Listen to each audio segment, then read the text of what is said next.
Dedication. In answer to many requests from members who are often called upon for a few remarks, I have prepared the following pages. I do not claim that they are finished speeches. They are merely outlines of some of the many addresses that might be made on the teachings of our beautiful order.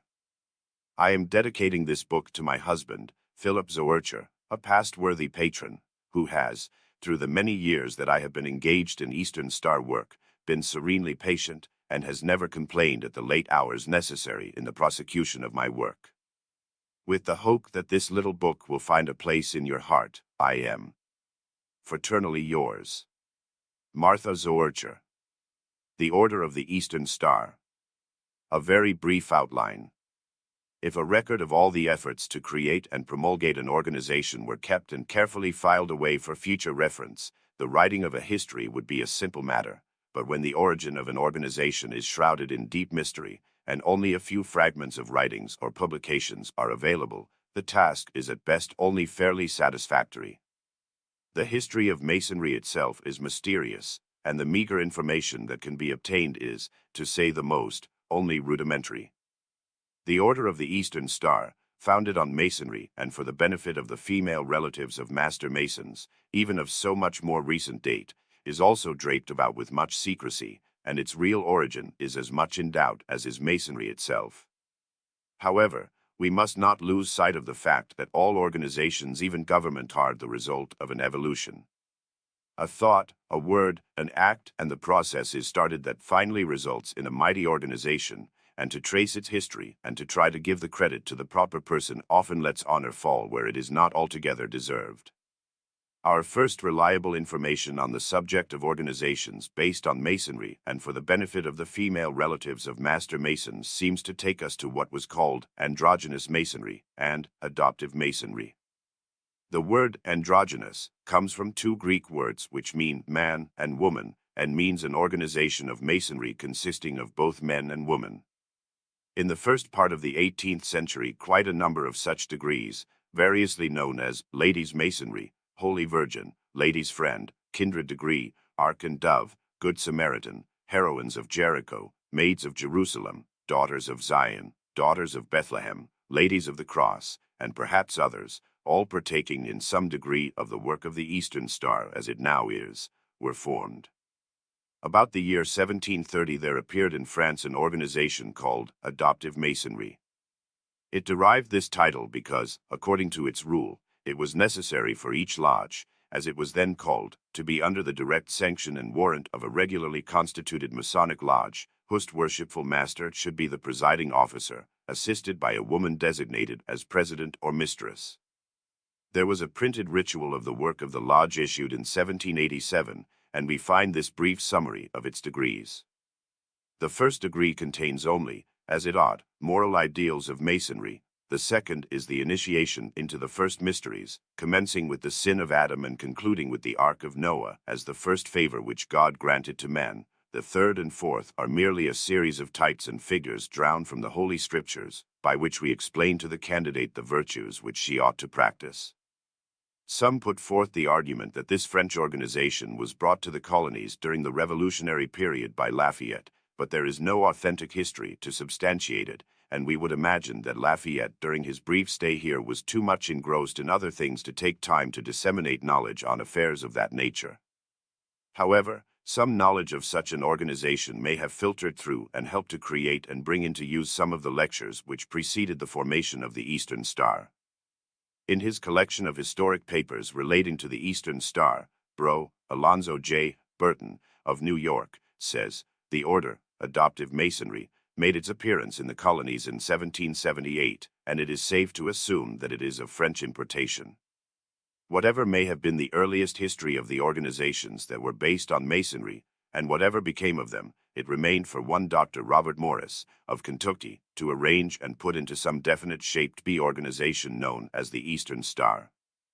Dr. Morris was a great traveler and lecturer on Masonry and had written many books and treatises on that subject.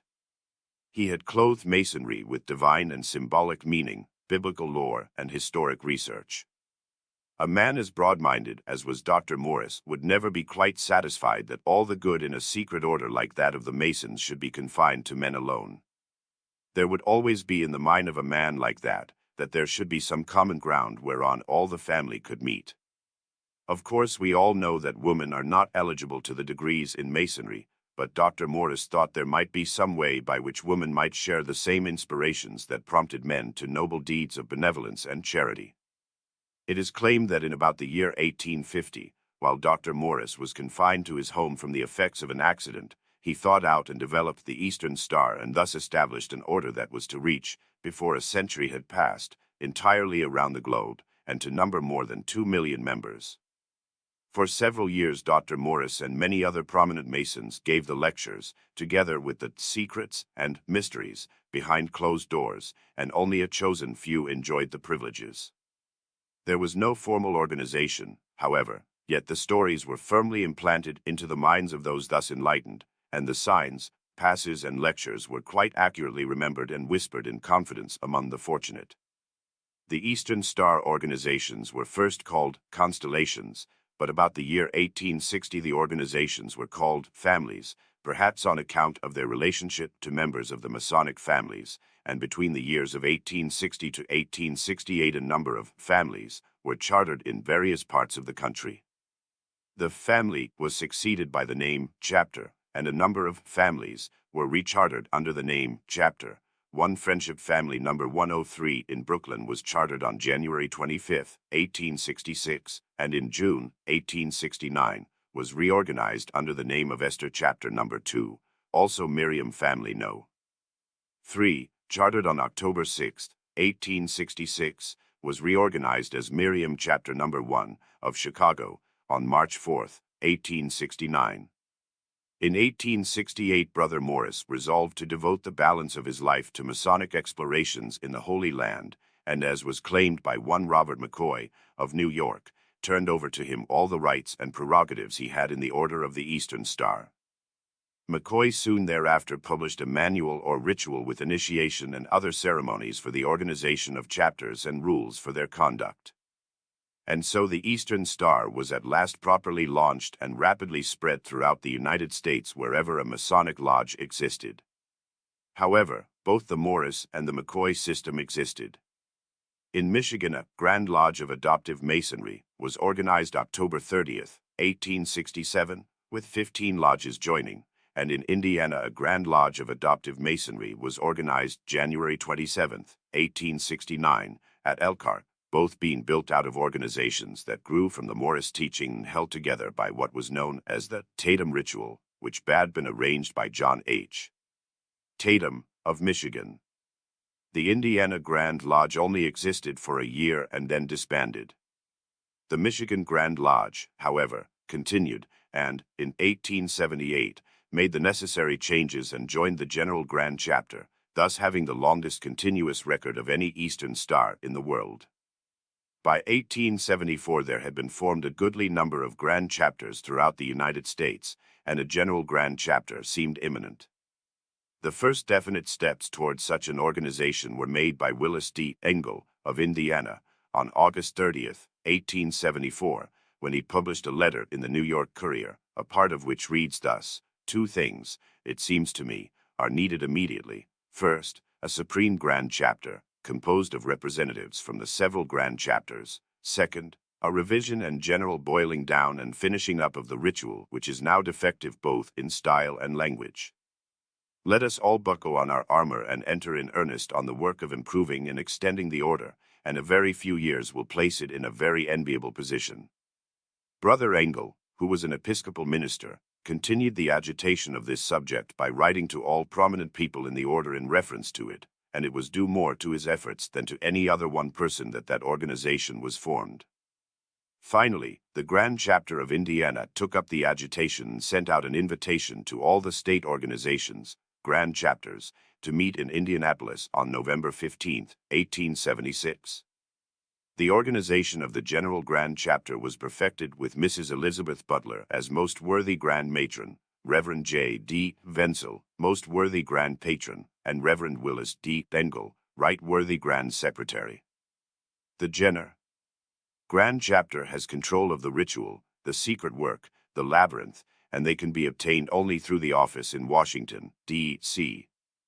It has its own laws, regulations, and landmarks, and no constituent grand chapter can make any laws in conflict therewith. There are now, 1935, 55 grand jurisdictions and comprise all the states of the United States except New York and New Jersey, which have their own rituals. To this is added all the provinces of Canada and Puerto Rico. The chapters in Scotland and other British possessions also have their own ritual, but friendly relations exist among all of these. Chapters of the Eastern Star, and under the direct control of the General Grand Chapter, are now established in China, Alaska, Hawaii, the Philippine Islands, Cuba, Mexico, and the Canal Zone, and the ritual has been translated into several languages to accommodate all. The rapid spread of the order, and the tremendous possibilities as yet undeveloped, show that he that developed it indeed builded better than he knew. Man builds, woman completes. I reveal no secret when I say that there is not a sentence or a sentiment to be found in the Masonic ritual, Masonic monitor, or Masonic code which is not intended to make larger and more beautiful character, not a seni one or .ent which is not for its object the making of better husbands, better fathers, better brothers, and better sons, that does not aim to make better citizens and better men. Therefore, the great aim that Masonry has in view is to build a nobler, richer, purer, and therefore a more beautiful manhood and womanhood. Our sisters, who may never become members of our fraternity, and who would not if they had the chance, are engaged in a great and glorious cause in just such a cause, however, as we might expect to find our wives, mothers, sisters, and daughters engaged. I believe I voiced the sentiment of the whole fraternity when I say that I have ever felt that woman should have the opportunity of displaying the beauties of reciprocal love and friendship in connection with our order. Woman has always been engaged in the finer, purer, richer works of mankind. Man may construct, but woman will ornament. Man may found a state, but woman will beautify it. Man may establish a home, but woman will complete it. C. G. Ballou. Past Worthy Grand Master, Ohio. From the hilltop. For ours is an order that shall stand. A light on a nation's hill.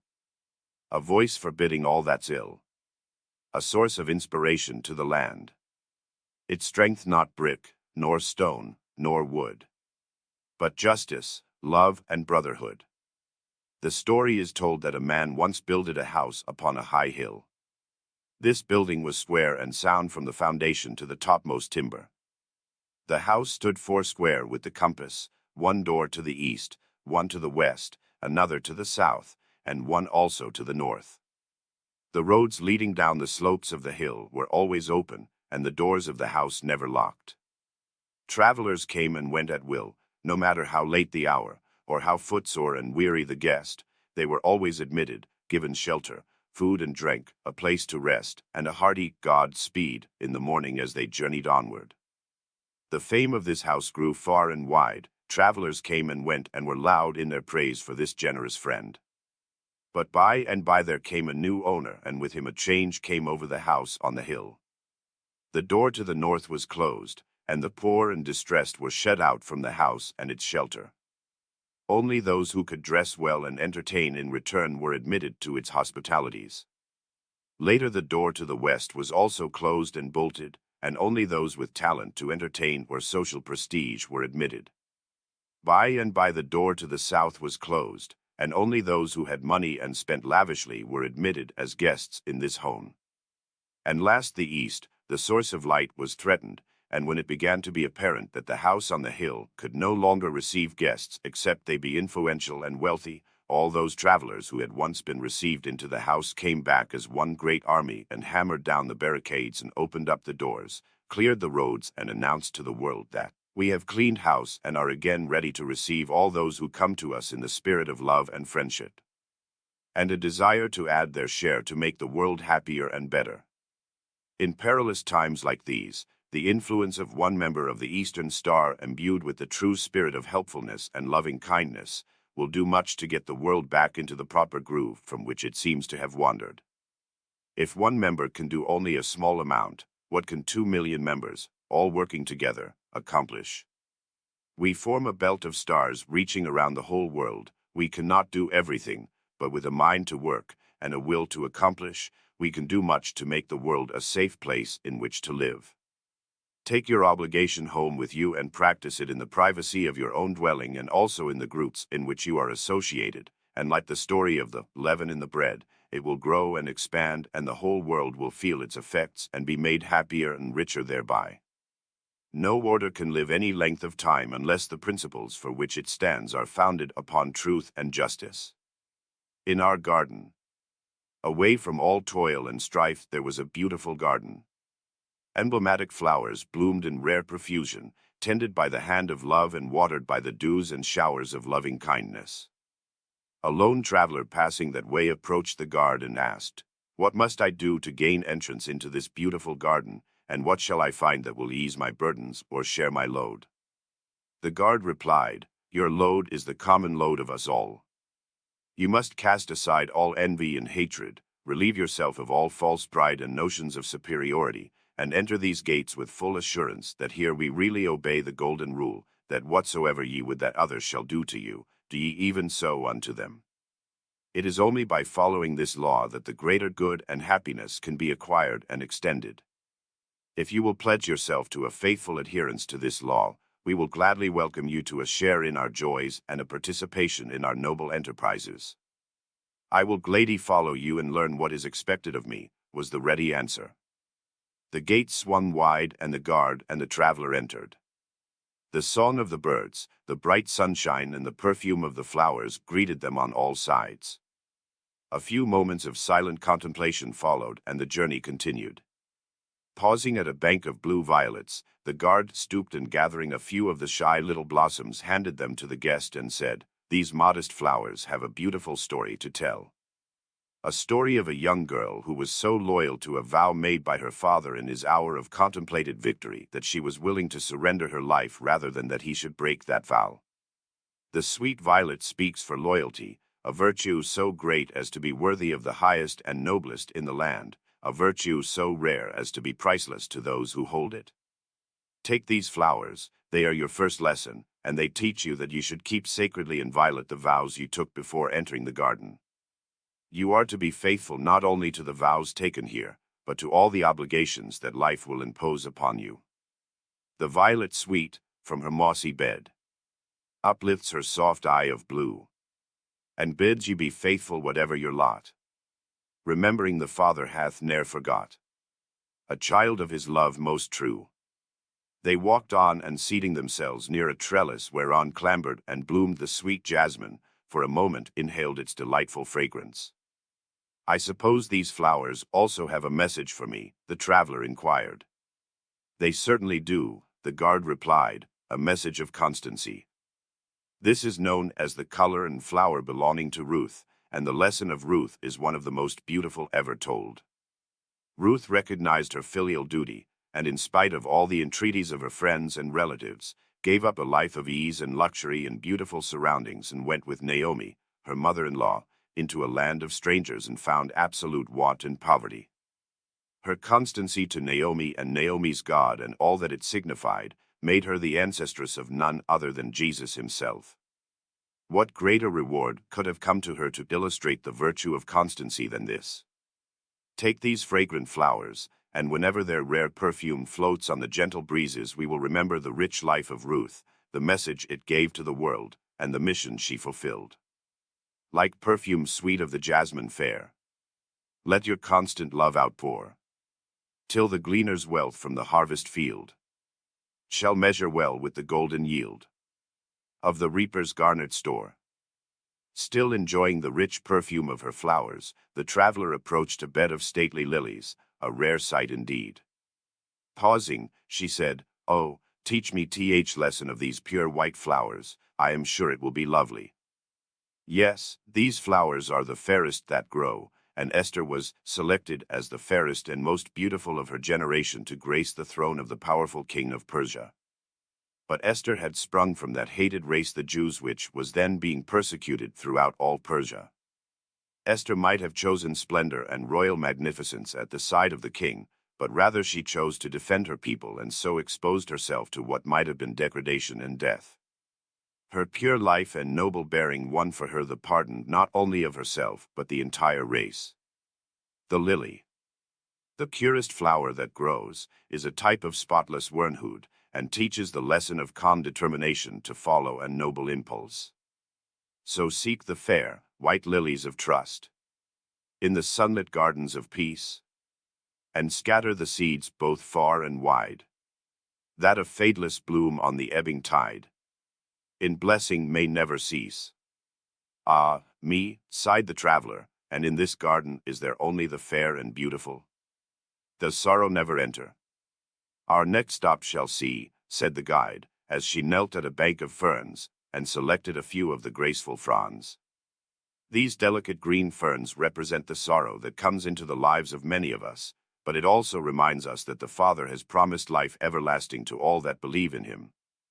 Martha's suffer ing over the loss of an only and much beloved brother is a type of the losses that most of us are called upon to bear, but the promise of Jesus as he consoled her, I am the resurrection and the life, has been the means of lightening the burdens caused by the separation from our loved ones. The eternal green is a type of God's constant presence, and it always lightens the burdens of sorrows. Take these soft, beautiful ferns. They will remind you that although sorrows and griefs will come, the promise of Jesus softens the bitterest grief and causes us to realize the divine promise, we shall live again. Oh, beautiful land!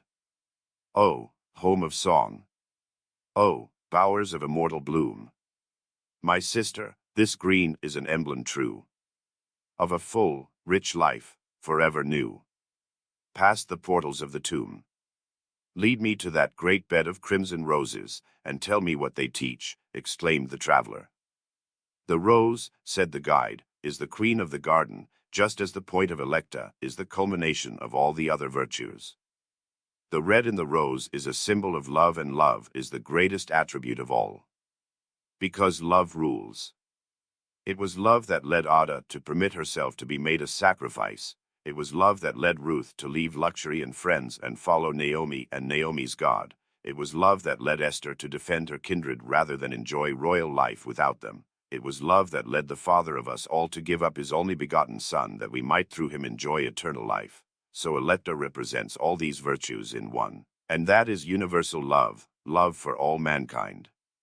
Take these red roses, and remember that great commandment, love one another. Then remember, love each other, and let the sweet rose's breath mourn shadows deep, mid somber rue. Be daily, hourly, ever new. For love can know no death. My friend, you have now reached the end of your journey through the garden, but you have found the beginning of another life, a life of love and service, and we trust, as you go forth from this place, that the lessons here learned will make such a deep and lasting impression on your mind that you will hereafter be named among those who are fairest among thousands, altogether lovely. Hold him fast. If you know some person who believes in you, who knows your faults and still stands by you on account of the good there is in you, be careful not to lose that person's friendship. With the aid of one such person you can be strong, with the aid of two such people you can be a giant, with the aid of three such people you can be a genius, and rise to heights such as most people never dream of attaining. Napoleon Hill. Our heroines. When you discuss the character of our heroines, they naturally fall into three distinct groups: the young and innocent, the working woman, and those of wealth and nobility. The young and innocent are represented by Ada, and we are led to believe that she was of the usual type of young womanhood, gay, loving, and obedient. Her joyous greeting of her father when he returned, the country's hero, shows her light-heartedness. Her loving manner when made to understand that the fatal oath had been made is characteristic of the devotion of a child, and her simple acceptance of her fate shows that she was obedient. That she wanted the companionship of her young friends in her preparation for the sacrifice is only the natural desire of youth. In every way Ada was the type of the fine, well-trained young woman who developed suddenly from a gay young child into a woman, with a woman's love for honor and justice. I like to imagine her and her companions during those 2 months in the solitudes of the mountains. The mountains have ever been the place for high and noble thoughts. So often we find references in history and literature to the influence of the mountains upon the individual. David said, I will lift up mine eyes unto the hills from whence cometh my strength. So Ada and her friend sought strength in the mountains, and she found it, because she came to the altar with calmness and resignation. Resignation. Yes, but with the determination to die in the light and not as a blindfolded criminal. How like the youth of today, whose desire seems to be to know the truth and to have a clear understanding of life. The young girl who comes into our order has a splendid example in Ada of filial obedience and an understanding that an oath is sacred and should never be taken without a thorough understanding that it must be inviolably kept. Our young people of today have the characteristics of Ada. They are joyous and gay, but at the same time, when they assume a responsibility, they usually buckle down to the job at hand. I have been amazed at times when I have seen gay, frivolous girls, seemingly intent only on the highlights of life, when the responsibilities of a family come to them, see the remarkable mothers and housewives that they become almost without effort, it would seem. The working woman type is exemplified by Ruth and Martha, each in a different way. Ruth left home, wealth, family, and friends and went in poverty with Naomi, that she might help support her and be near her in her declining years, and worship, as she said, Naomi's God.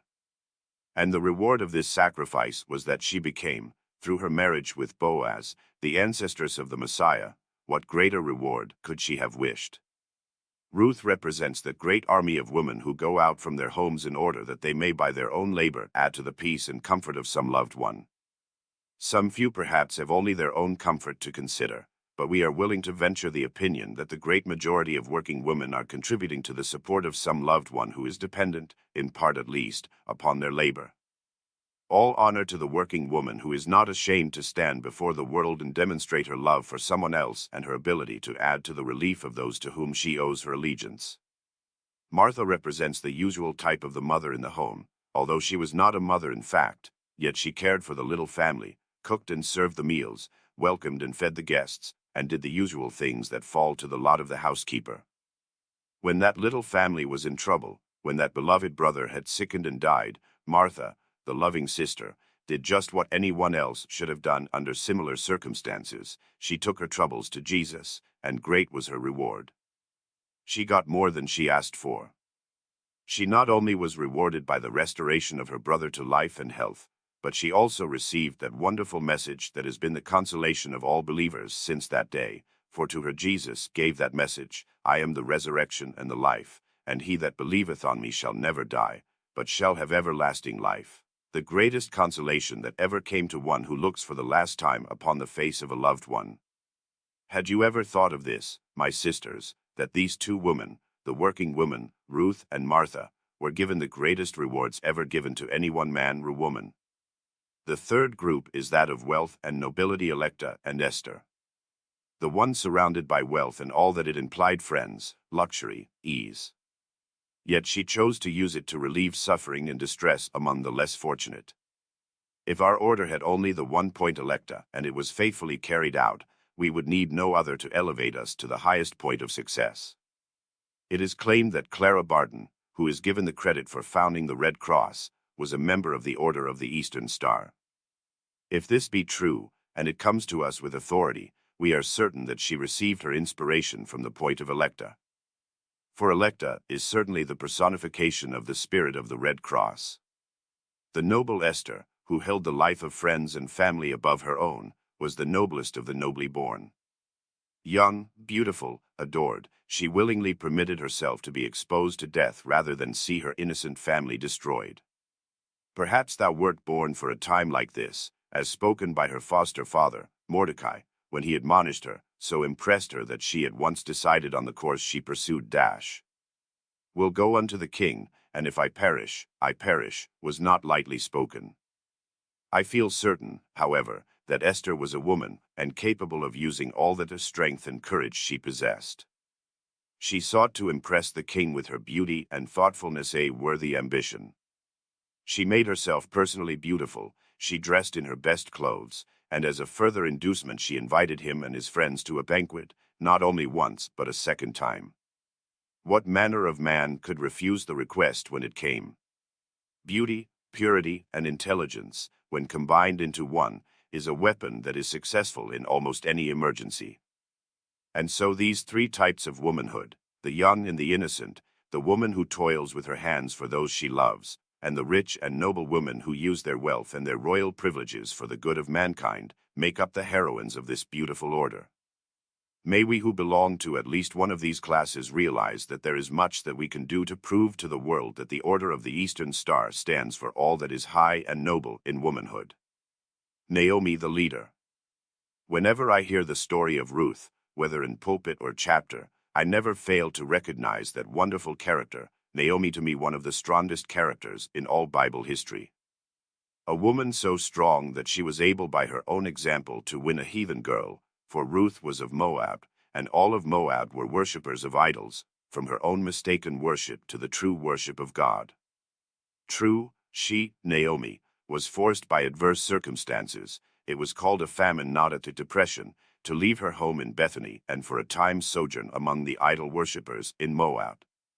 Naomi's sons were susceptible to the maidens of that country, and so in due time married two of them, Ruth and Orpah. We are told, incidentally, that the young sons also exerted a strong influence and had about converted the young wives when they were called away by death, leaving two young beautiful widows, each endowed with considerable wealth in lands and herds. The influence of Naomi was sufficient, if that of the sons had not been, to cause at least one of the young widows to follow her, notwithstanding the fact that she knew ere she went that only poverty and privation would be her lot. And she was not used to that. In her own home she had an abundance and to spare. But as her wealth consisted in property that could not be removed from the country, she knew that she must forfeit it all if she followed Naomi. What was the poor girl to do? We know what Orpah did. She hesitated and then she turned back. The temptation to continue in plenty and abundance was too strong for her, even if she loved Naomi, or thought she did. But Ruth was entirely different. She flung aside the desire for wealth and contentment, for ease and luxury, and, fully aware of the results, she went forward, stood by and protected Naomi, and great indeed was her reward. Naomi, what thoughts must have been in her heart! What longings for this young girl that had proven herself a real daughter and companion in need! How Naomi must have rejoiced when she found that Ruth had found favor in the sight of Boaz! And what rejoicings there were when the firstborn of that union arrived to gladden the hearts of his parents. She became his devoted nurse and teacher. Naomi ne'er dreamed that she was founding a line from which the Master himself should spring when she returned in poverty to the land of her birth. She knew, however, that she was accompanied by as stout a heart as ever beat in a woman's breast, and one that would, with her own life, protect her in her advancing years. How great was Naomi's influence and how far-reaching were its results. He who tills the field of his evil nature is doomed to perish, but the one who tills the field of his spiritual life shall reap eternal life. The heart sows unto the Spirit whenever in thought or deed his prompting is obeyed and his will made the law of life. Let us not be weary in well-doing, for our reward is sure if we persevere. The flag. On the 14th of June, every patriotic American citizen unfurls the American flag in honor of the birth of the national emblem. The United States flag is the oldest flag in the world, young as it may be. There have been many emblems carried by marching armies, and in righteous causes, many of which were unusual and unique, each being a representative of some element brought out for the immediate occasion. But it remained for the United States by an act of Congress to adopt an emblem to represent the whole nation from border to border, and on all occasions. The history of our flag is well known to every school girl and boy and is perhaps one of the very few emblems that has authentic history to back it up. In practically every grand jurisdiction of the Eastern Star in the United States there has been adopted a resolution placing the flag in every chapter room as a part of the necessary paraphernalia. Our ritual provides a place at the close of the opening ceremonies for the presentation of the flag at the meetings of the chapters, but leaves the form of the introduction and presentation with the chapters or the grand jurisdiction to which the chapter belongs, a wise provision, as each grand jurisdiction best knows its own conditions and problems. I am sure it will not be amiss at this time to consider our national emblem in the light of the Eastern Star, and to describe it as it appears to a member of this order. When you look upon the flag as it proudly floats on high, The first thing that attracts your attention is the white stars on the field of blue. These one for each state represent the all-seeing eyes of God as he looks down upon his children everywhere. It is a glorious thought that the eyes of the Father are upon us at all times, that his tender gaze follows us wherever we go. The blue represents fidelity to the convictions of right and duty, and that is exemplified in our own country by those bands of pilgrims, Huguenots, and others who left their own country on account of religious persecutions and sought shelter and freedom to worship God according to the dictates of their own conscience. And it was one of the first tenets of the Constitution that the rights of religious worship could not be denied to anyone. The right to worship God, each in his own way, has ever been granted to us, and woe unto those who would seek to abridge it in any manner whatsoever. We may have 1,000 isms, but that is our own right, and may it please God to keep it so. Many wars have been fought in the name of religion, but not in our own country. Religious persecution cannot be tolerated under our flag. The first stripe in the flag is red, and that to a member of this order means fervency, and that too was exemplified in our own history by the blood that was shed by our forefathers in order that we might have freedom from foreign oppression. The thousands of men who have fallen in battle since then to preserve that freedom is an indication of the fervent love that every true American citizen has for our country. The last stripe in the flag also is red, and that would indicate that every true citizen is willing to spill the last red drop of blood in order that that freedom shall be perpetuated. A member of the Eastern Star signifies light, purity, and joy. And that also is applicable to our own country for the joy and light that has come to the oppressed and captive races of other countries who have sought refuge and peace among us. They are our adopted citizens, and to them and their children we pledge the same peace and protection that we enjoy. Those that come to us and adopt our country with its manners and customs are assured all the protection our flag gives to its native born. There are two other Eastern Star colors that surround and blend with the red, white, and blue. The yellow, which is represented by the golden rays of the effulgent sun as they stream down upon us everywhere, giving light and heat so that we may have abundant and necessary food and vegetation, and the green, which is spread everywhere on God's footstool as a symbol of everlasting life, making the whole earth a beautiful and joyous place for the habitation of God's people.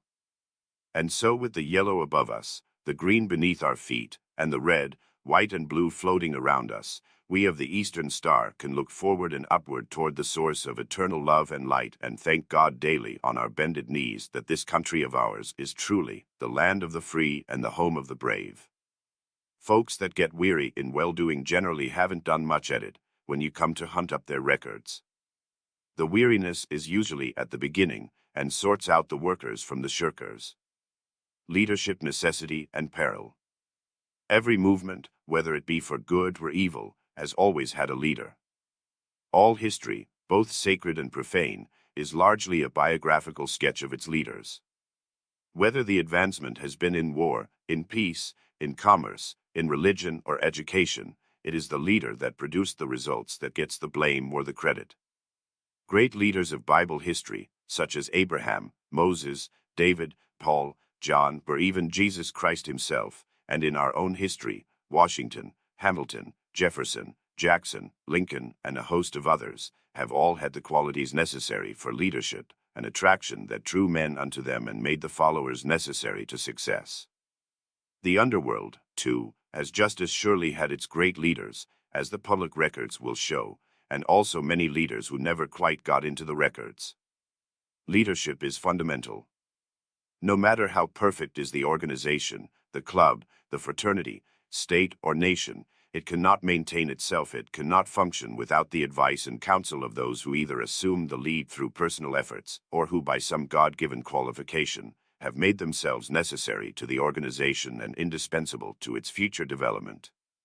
Those who seek leadership for selfish reasons, in order to satisfy a personal desire for public plaudits, and are not qualified to be real leaders, either by personality or training, are apt to do more harm than good to the organization they seek to control. In our particular work, this is quite noticeable on account of those who seek election or appointment to an office when they are not qualified for the work they seek to perform.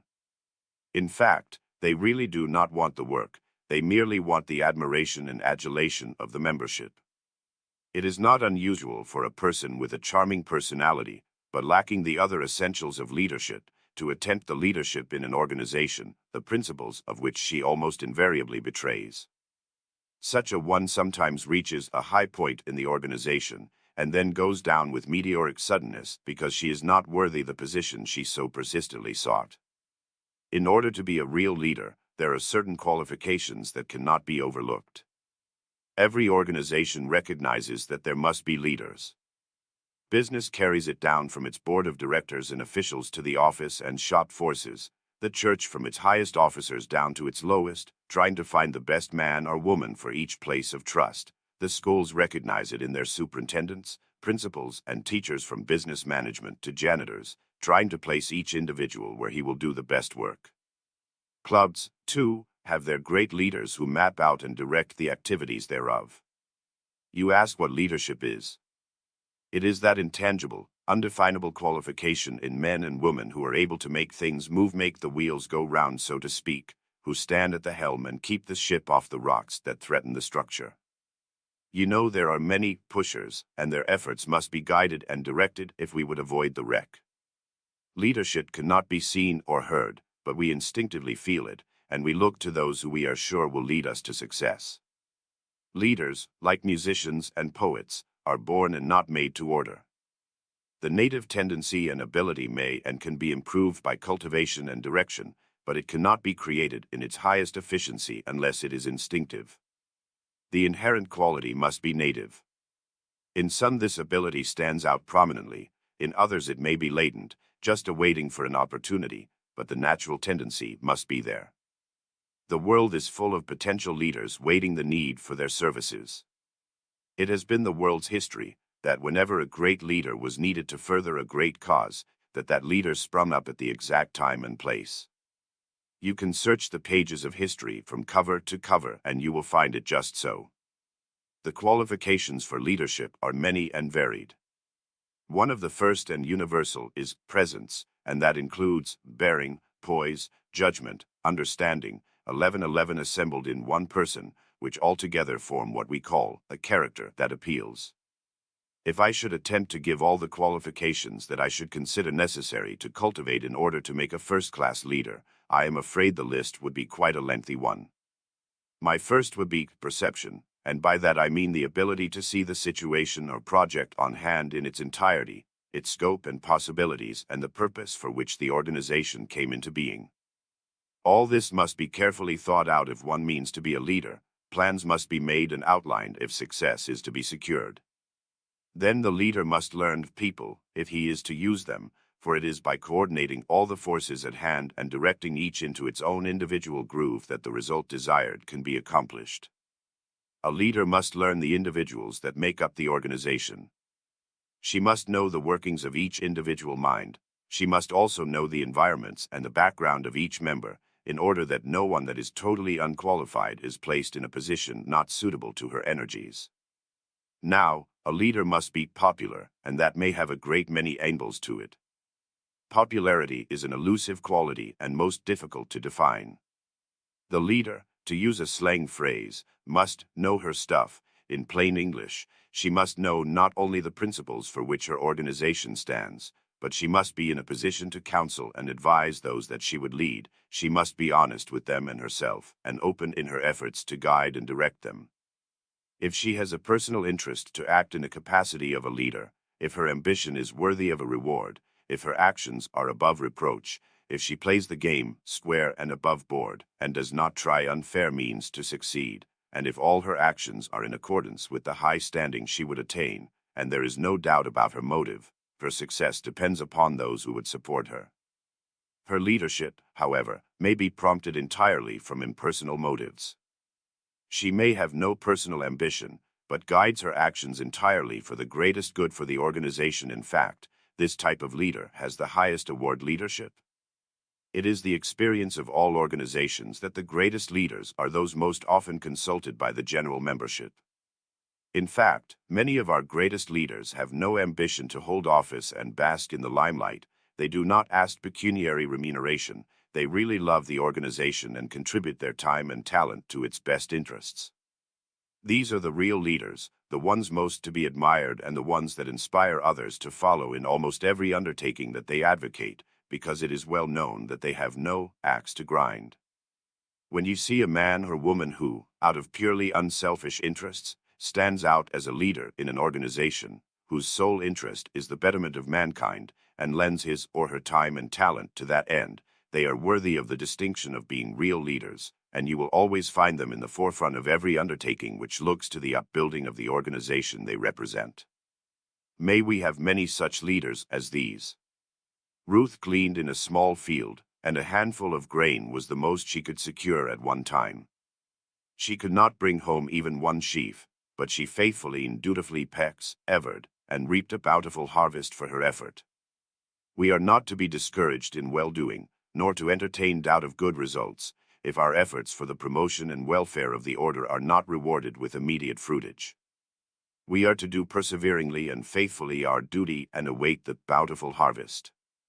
The Master came to earth and sowed the seed for the redemption of man from evil, and then returned to heaven. He could have evangelized all mankind before he departed from earth if he had so willed, but he chose to proclaim divine truth, to do divine work, to appoint a few apostles, to glorify the cross, to institute a holy sacrament, and then go to his throne in glory. From that day to this the harvest of his work has been reaping, and it will continue to the end of time. Our duty is to obey his will, and not doubt that the harvest from our efforts will be abundant and blessed. Ada. Let me state in the beginning that the name of Ada does not appear in the Bible, that J.E. is always referred to as Jephthah's daughter, and that Ada was the name given her by the founder of our order, Robert Morris. No other explanation is necessary. The story of Ada is based upon the tragedy of a race that forgot God. It was in the 12th century, B.C., that Israel had strayed away from God, had practiced idolatry, and in every way showed their contempt for his laws, and for their sins God had delivered them into the hands of their enemies, the Ammonites and the Philistines, who laid waste to their country. In the midst of this calamity Jephthah, a born organizer and leader, who had been made an outcast in his own country in a family feud, gathered a formidable army of men of a similar social standing, beggars, thieves, and outlaws, and by a rigid training brought them under the strictest discipline, and thus became an expert in the tactics of warfare. After suffering severe calamities, Israel put away their idols and strange gods, and humbled themselves before the God of heaven and besought him with prayers and sacrifices to deliver them from the hand of the enemy. And the Lord, whose ear is ever open to the cry of his children, heard them and sent them a deliverer.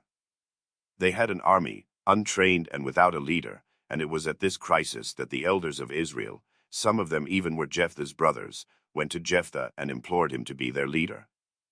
This was a bitter pill for these brothers to approach an outcast member of their family, but in a case of absolute necessity family feuds must be forgotten and even principles must be conceded. Jephthah himself was greatly surprised, and it required considerable persuasion to secure his assistance, because his prejudices had been deeply grounded, and the stone which the builders had rejected was become the headstone of the corner, even against the old Jewish law which would have forbidden him to rule them because of his lowly birth. And so a solemn compact was entered into whereby if Jephthah should be victorious over their enemies, he was to become the recognized leader of the nation. Now Jephthah realized that of his own power and strength he could not accomplish the task that lay before him, and so he besought the Lord to help him with prayers and sacrifices. And then a mighty thing happened. The Spirit of the Lord came upon Jephthah, and he no longer attempted to make peace with his enemies by sending messengers back and forth, but he marshaled his forces and passed in triumphant tread to face them in open battle. And then came this memorable vow. We are impressed with his statement to the Ammonites when he said, Jehovah, the judge, be judged this day between the children of Israel and the children of Ammon. It was at the altar in Mizpah, it would seem, that he went and made a solemn vow to the Lord and said, If thou wilt indeed deliver the children of Ammon into my hand, then it shall be, that whosoever cometh forth from the doors of my house to meet me, when I return in peace from the children of Ammon, it shall be Jehovah's, and I will offer it up for a burnt offering. Now why was this vow made? Did his faith falter at the last moment? Did it seem incredible that God should use him in his deliverance of the Israelites from their enemy? Or was it a mere expression of a grateful heart for blessings received? The battle followed. The enemy was pursued into the very heart of their country. 20 cities were conquered, and the whole country completely subdued. But at what price? Jephthah was soon to realize the truth of what the victory would cost him. That vow. We can well picture him as he returns in triumph to Mizpah. No doubt in a brazen chariot, accompanied by steel-clad warriors, and the streets filled with a joyous and jubilant people. But how soon a joyous victory was to be turned into grief and distress. True at heart in adversity, he was also true in prosperity, and the vow he had made when he besought the strong arm of the Lord was not lost to him when he beheld his beloved daughter, the very core of his heart, his idolized child, rush out to greet him in his triumphant entry, and the vow he had uttered flashed across his mind. Jephthah presents a noble example of fidelity to his word, for he never for one moment entertained the thought of trying to avoid the fulfillment of his vow. We are deeply impressed by the overwhelming grief of Jephthah and the noble self-sacrifice of his daughter Ada, and her courageous resignation to her fate. Jephthah's daughter arose at once to the grandeur of her situation and bade her father keep his promise. She made one humble request: "Let me alone 2 months, that I may depart and go down to the mountains, I and my companions." Can you not picture this small group of young women as they spent these days together? What did they talk about? What thoughts rushed through their minds? At the end of the allotted time, they came slowly down the side of the mountain through the narrow passes and gorges to the altar which had been erected. In the dim vista of the past, we can almost see that little group of the fairest of the kingdom as they approached the place where Ada was to give her life as a sacrifice for her father's vow unto the Lord. This she did gladly for the freedom of her country, which she faithfully believed was in answer to that vow, made in a time of deepest distress and doubt. According to the Levitical law, some sacrifices could be redeemed by the payment of money, but not one made like Jephthah's. Not by the sacrifice of animals. In fact, there seemed to be no exchange. Not even as in the case of Abraham, where God provided a lamb to take the plea of Isaac in the sacrifice. Jephthah's case was different. No sacrifice had been required or requested. He had offered it freely of his own accord. Yet when his daughter came to meet him in all the innocent beauty and purity of her young womanhood, what wonder that he exclaimed in anguish, "Alas, my daughter!" But even in all the horror and anguish that smote him, he did not hesitate to say, "I have opened my mouth unto the Lord, and I cannot go back." That daughter must have been divinely prepared for her father's statement. At least she seems not to have evinced any surprise. The records do not show it. A worthy daughter of a worthy father. Without even a sigh she flashed back, "My father, if thou bast open thy mouth unto the Lord, do to me according to that which has proceeded out of thy mouth." The daughter was prepared fully. She approached the altar fearlessly. She knew her father, and she freely gave her life into his hands. Those 2 months that she had spent in communion with Jehovah prepared her for the great surrender of her life, and she met it in the clear light of the day, with her eyes unclouded by the veil of darkness, as was the custom. Whether right or wrong, Jephthah kept his word, notwithstanding the great sacrifice he was called upon to pay in the loss of his only child, his beloved daughter. For hundreds of years the maidens of Israel went yearly to the mountains of Gilead for 4 days to commemorate the historic sacrifice of the daughter of Jephthah. But for sweet Ada, weep not, let the word be. Joy to the captive, freed from earthly dust. Joy for one witness more to woman's trust. And lasting honor, Mizpah be the strain. To her who died in the light without a stain. Have we at all times refrained from slander and evil speaking toward each other? Have we at all times and in all places maintained a discreet silence respecting all transactions in the chapter room when talking to our neighbors? Are we so impressed with the beautiful lessons taught in our ritual to the extent of death ending the character of all members of the order, so far as truth, honor, and justice will warrant? Have we all practiced the promise made to do all in our power to promote peace and harmony in the chapter and among our members?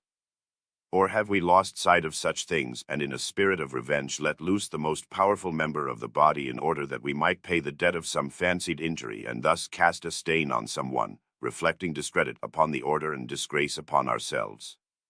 Ruth. The scene of this beautiful love story was laid in Bethlehem of Judea, a town famed in song and story, and also in Moab, a country beyond the river Jordan, a country whose inhabitants were worshippers of idols.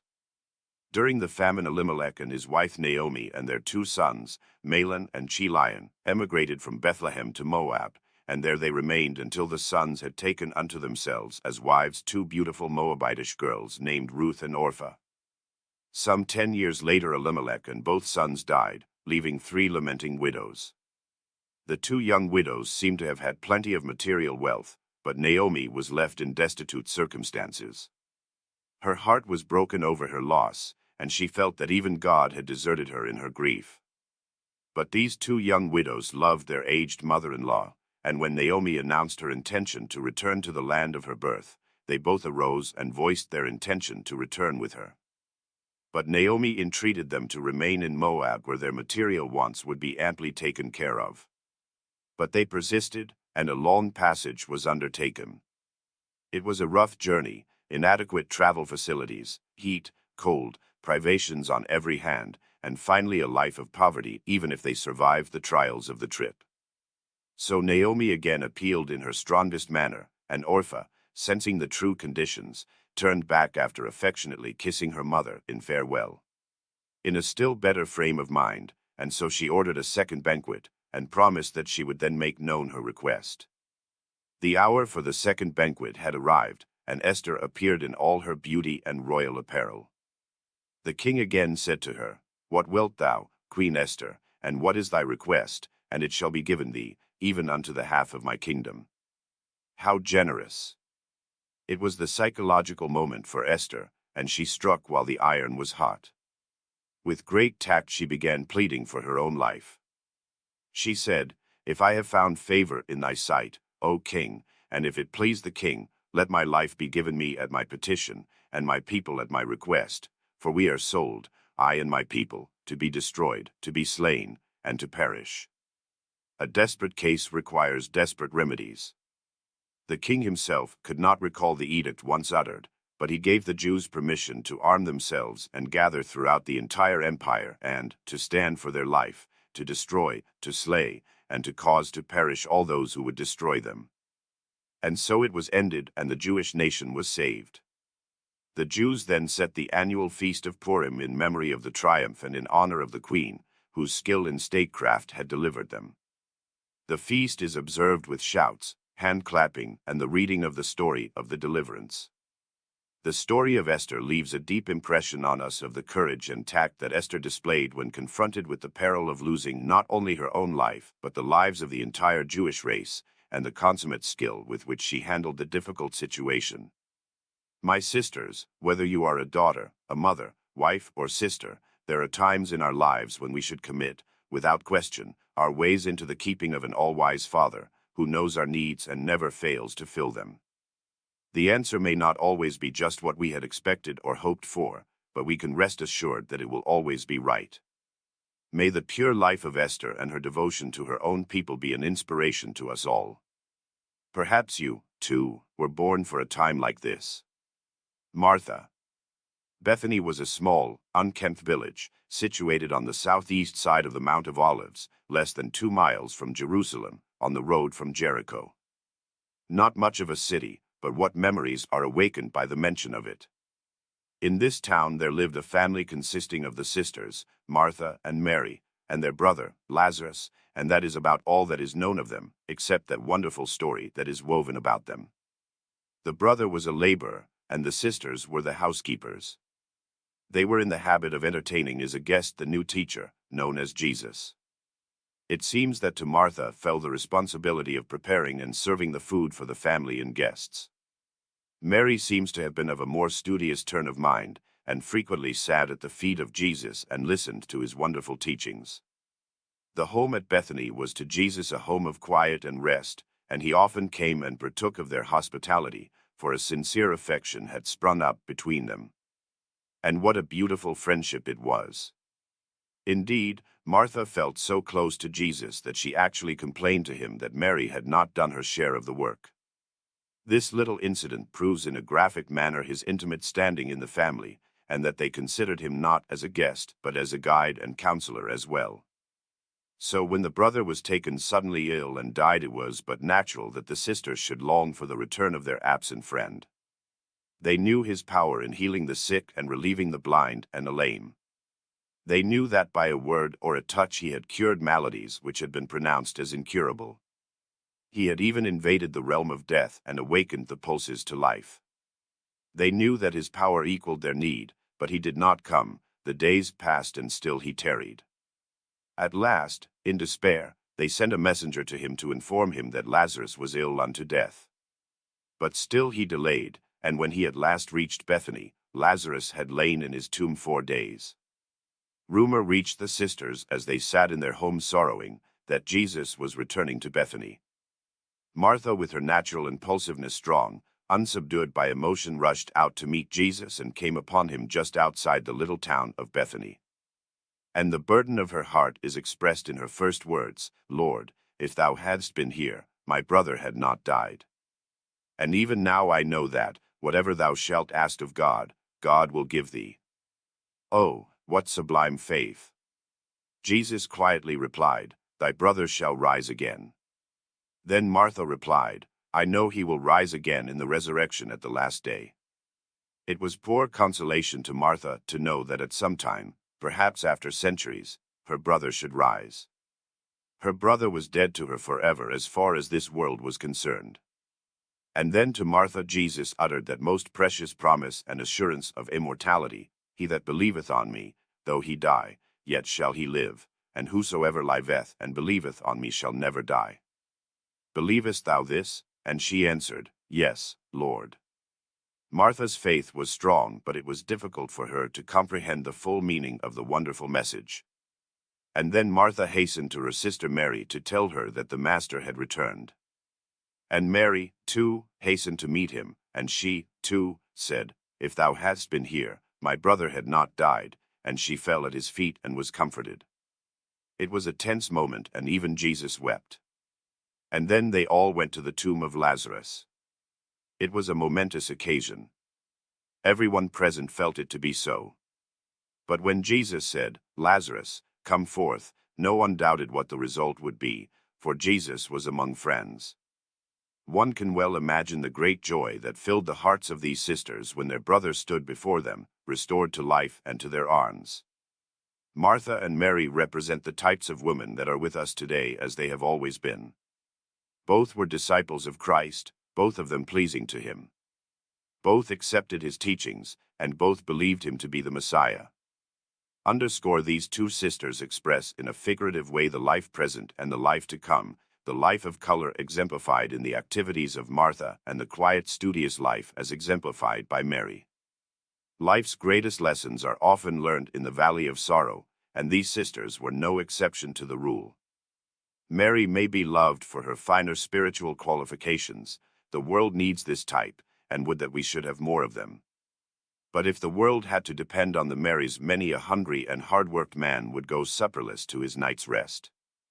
Martha is the patron saint of all good housewives, careful mothers, and skillful and efficient nurses of the present generation.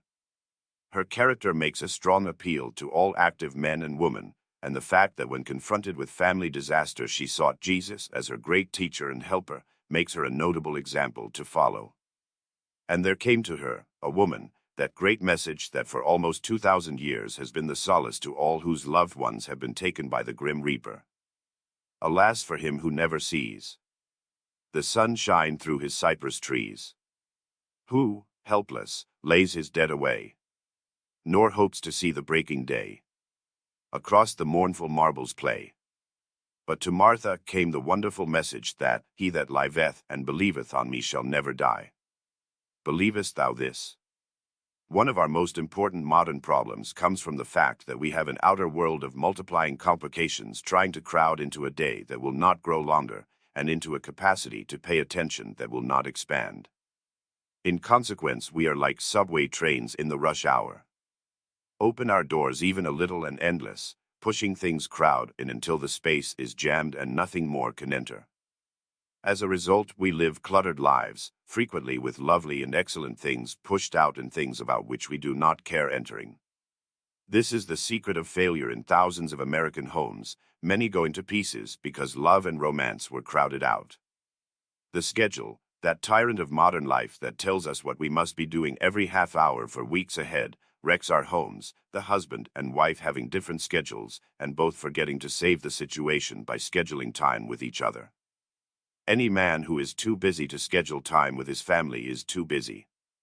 Let the great reverences stand at the center of life. Never let the jostling crowd of things pull and haul you until you yourself become a mob.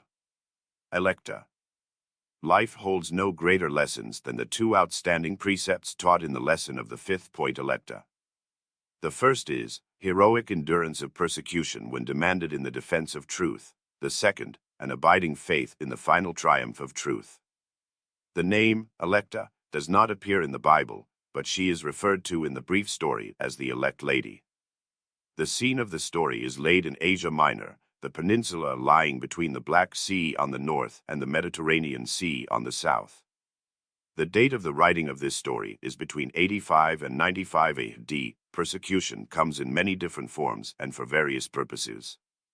Whatever the form, whether it be the faithlessness of a trusted friend, the caustic sneer of an enemy, the outflashing of envy or jealousy on the part of a trusted friend, discourtesy on the part of a superior, or just the visitation of some trial that may come to you, whatever may be the form, there is but one safe course to pursue, and that is, bear it with heroic endurance and despair not.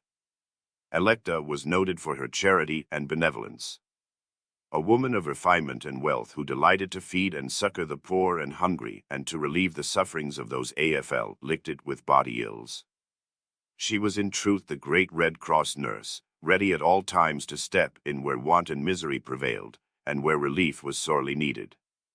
She delighted in using her vast wealth for the relief of mankind. Her Christian attitude soon became known throughout the land, and she was visited by a band of Roman soldiers who bade her renounce the religion she had adopted. They even presented her with a cross and demanded that she trample it underfoot in order to show to the world that she renounced this newfound religion. It is said that she opened not her mouth, that she uttered no word of protest, but took the cross in her hands and clasped it with ardor to her breast, and looked toward heaven to show that she put her trust in a God of her religion. The scripture text from which this heroine takes her lead is found in the second epistle of John, and is only a short letter addressed to the elect lady and her children. The message contains only 13 short verses and less underscore than 300 words, and that is all the Bible references that we can find.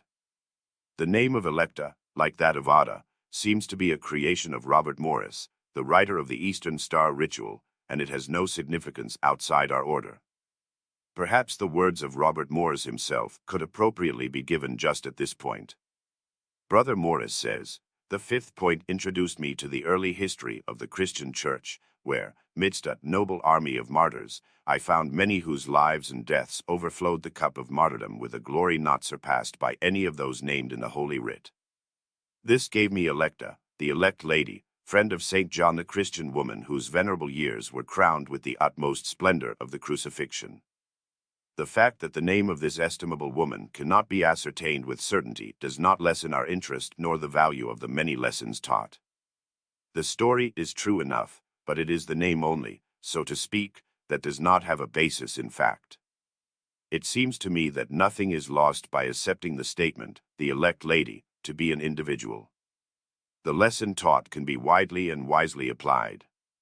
St. John exhorts her to love. It is a personal request made by the Master himself, when he says, "I give unto you a new commandment, that ye love one another as I have loved you." The highest expression of brotherly love is found in obedience to all the commands which God has enjoined in the regulation of the relations between brethren. The clearest expression of love is obedience to the will of God so far as he has revealed his will in definite precepts. It is in reality a command that she should abide steadfastly in what she now knows and believes and let this knowledge regulate her life. The growth and activity of the Christian religion was bound to stir up adverse action on the part of the Roman government sooner or later, because of the very nature of it. In fact, it had become quite obnoxious, and pressure had been brought to eradicate it. the splendid mansion of Electa was singled out as one to be visited.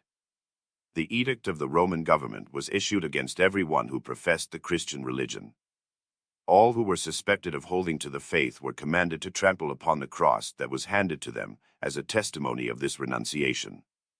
Electa absolutely refused to obey the edict. She spurned the test, and she and her family were forthwith cast into a dungeon for 12 months. At the end of the time, the judge, who had often shared her hospitality, appeared and offered her another opportunity to recant from Christianity, and again she refused. Thereupon she was dragged forth and savagely scourged nearly to death, and then dragged to a hill where she and her entire family were nailed to the cross. She was the last one to meet that fate, and she was compelled to witness the tragic death of her husband and children. She is quoted as saying with her expiring breath, "Father, forgive them, for they know not what they do." She professed her faith to the whole world, although she knew what reproaches and persecutions, even unto death, she must undergo for the stand that she took. It meant loss of good name, wealth, means of doing good, liberty, family, and death itself. Yet she was willing to undergo all these things for the love of Christ and for the Christian religion in which she showed such implicit faith. What a rich heritage was hers! For we know that if our earthly house of this tabernacle were dissolved, we have a building in God, a house not made with hands, eternal in the heavens. Electa, the martyr to her Christian faith, stands out as a striking example of the life and death of the early Christians. She is also an example of the eternal truth as laid down by Jesus when he said, "I am the way, the truth, and the life, and no man cometh unto the Father except by me." Let us love one another. Obedience is a part of education, and if boys and girls do not learn the habit of obedience, they are not educated, even though they may read many languages and be experts in science and mathematics. Boys and girls who do not learn at home the virtue of obedience are unfortunate. For unless children learn in the home, they are not likely to learn it anywhere, and a man or woman who is self-willed, incapable of obeying, is never happy, and is often mischievous if not dangerous. Two heroines, Ruth and Martha. Two heroines of the Eastern Star, Ruth and Martha, who occupy opposite positions in our labyrinth, have a relationship not often recognized. Ruth, an idol worshipper of Moab, became the wife of Mahlon, the son of Naomi. Through the influence of her husband and her husband's mother, she became a worshipper of the true God, and when death came to her husband and left her a young and beautiful widow, she clung to her mother-in-law and to her newly found God. She willingly gave up home and friends and wealth and went to Bethlehem and into the barley fields to glean after the reapers. This was the lowest work that could be obtained, as the barley fields were open, according to Jewish law, to every needy person. Ruth did not hesitate. She gleaned as the poorest among the poor, and so won the heart of the owner of the field, the pious man, Boaz. You and I believe that there was a reason why Ruth went with Naomi into a land of strangers and performed menial work. We believe it was a part of God's great plan to produce a woman fit to be the mother of the Savior of the world. The prophecies had to be fulfilled, and Ruth was selected to be the ancestress of Jesus. Ruth was altogether ignorant of the place she was selected to fill in the history of our Christian religion, but she felt in her heart that the right thing for her to do was to give up luxury and friends and go with Naomi and worship Naomi's God. Just another example of the reward that comes to one who obeys the dictates of his own conscience. Rewards are not often as great as were these that came to Ruth, but the conscience should be unfalteringly followed. On the other side of the labyrinth stands Martha, who, with her sister, Mary, and her brother, Lazarus, were known as Christians, or followers of Jesus. Martha, the oldest sister, the house mother of the family, was always concerned about the comfort of the members of the family and their guests. Jesus was a frequent visitor to this household and was always welcomed. Martha attended to his physical wants, but Mary sat at his feet and drank in the wisdom of his teachings. Martha, no doubt, often thought that her burdens were heavy, and on one occasion complained to Jesus that Mary did not assist with the serving. But Jesus consoled her with the admonition that she always did too much for their comfort. But the time came when Martha's faith was put to the test. That beloved brother was taken ill and died, And Martha, in her grief, longed for her friend the Master. He came, and she went to meet him.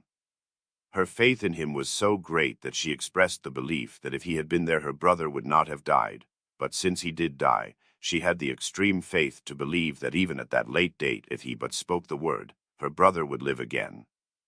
And then there came this magnificent promise, given by Jesus, "He that believeth on me, though he were dead, yet shall he live, and he that liveth and believeth on me shall never die."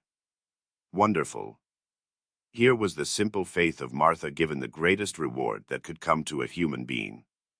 Without this promise, what misery would be the lot of those who have gazed for the last time on the face of a loved one. And to Martha, this faithful friend, this devoted sister, there came that message that has been the consolation of every heartbroken person that has lost a loved one or a faithful friend. And so we have these two heroines, Ruth, the ancestress of Jesus, and Martha, to whom the message of eternal life was given, as they stand on our labyrinth with the Word of God open on the altar between them, the one of the Old Testament and the other of the New. Let us, of the Eastern Star, give these two heroines a high place in our work, as the women connected most directly with the life and work of him whose star in the East we follow. A friend loveth at all times, and a brother is born for adversity. Ovid in Exile tells you that, while you are in prosperity you will be able to count many friends, but if sad days come, you will be alone. See how the doves build in the new towers while the old roof has not a single bird. You will never see ants filing along to an empty storehouse, nor friendship journeying toward one who has lost his wealth.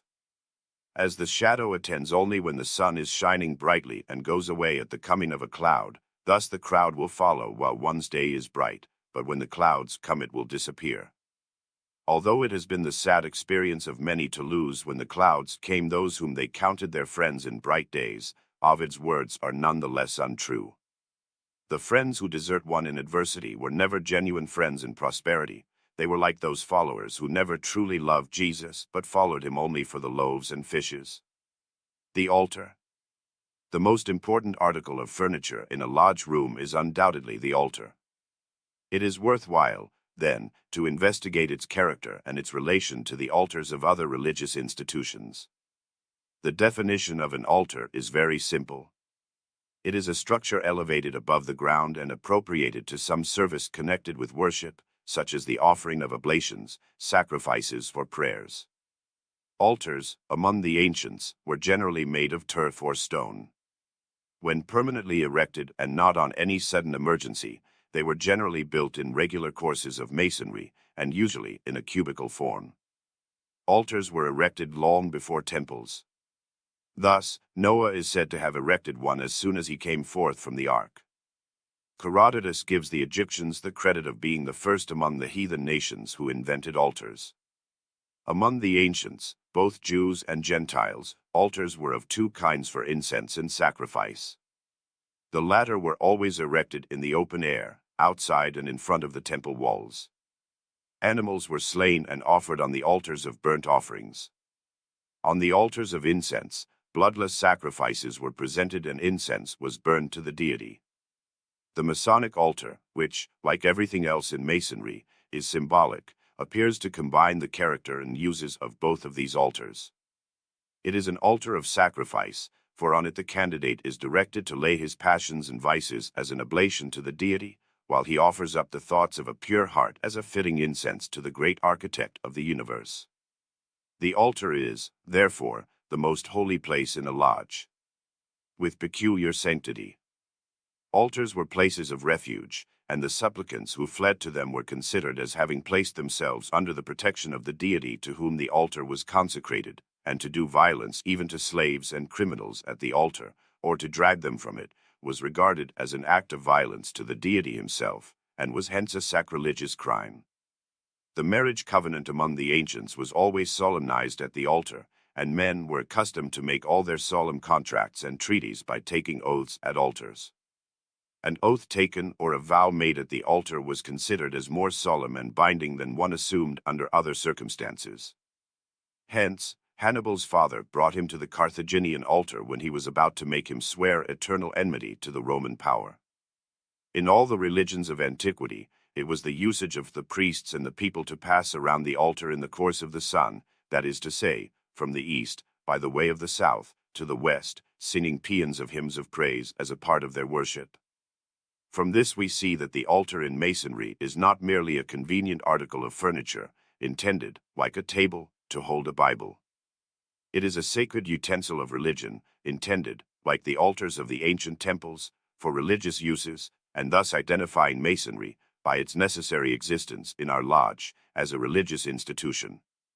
Its presence should also lead the contemplative mason to view the ceremonies in which it is employed with solemn reverence, as being part of a religious worship.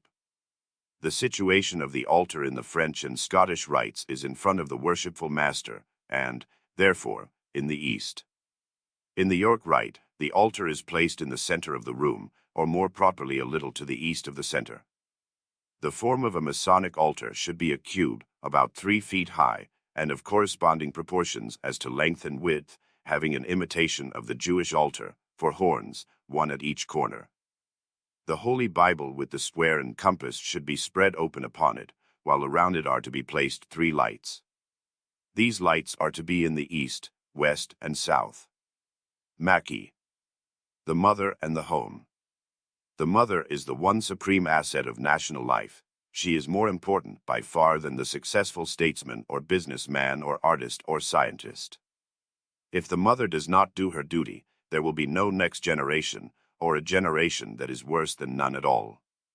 In other words, we cannot as a nation get along if we haven't the right kind of home life.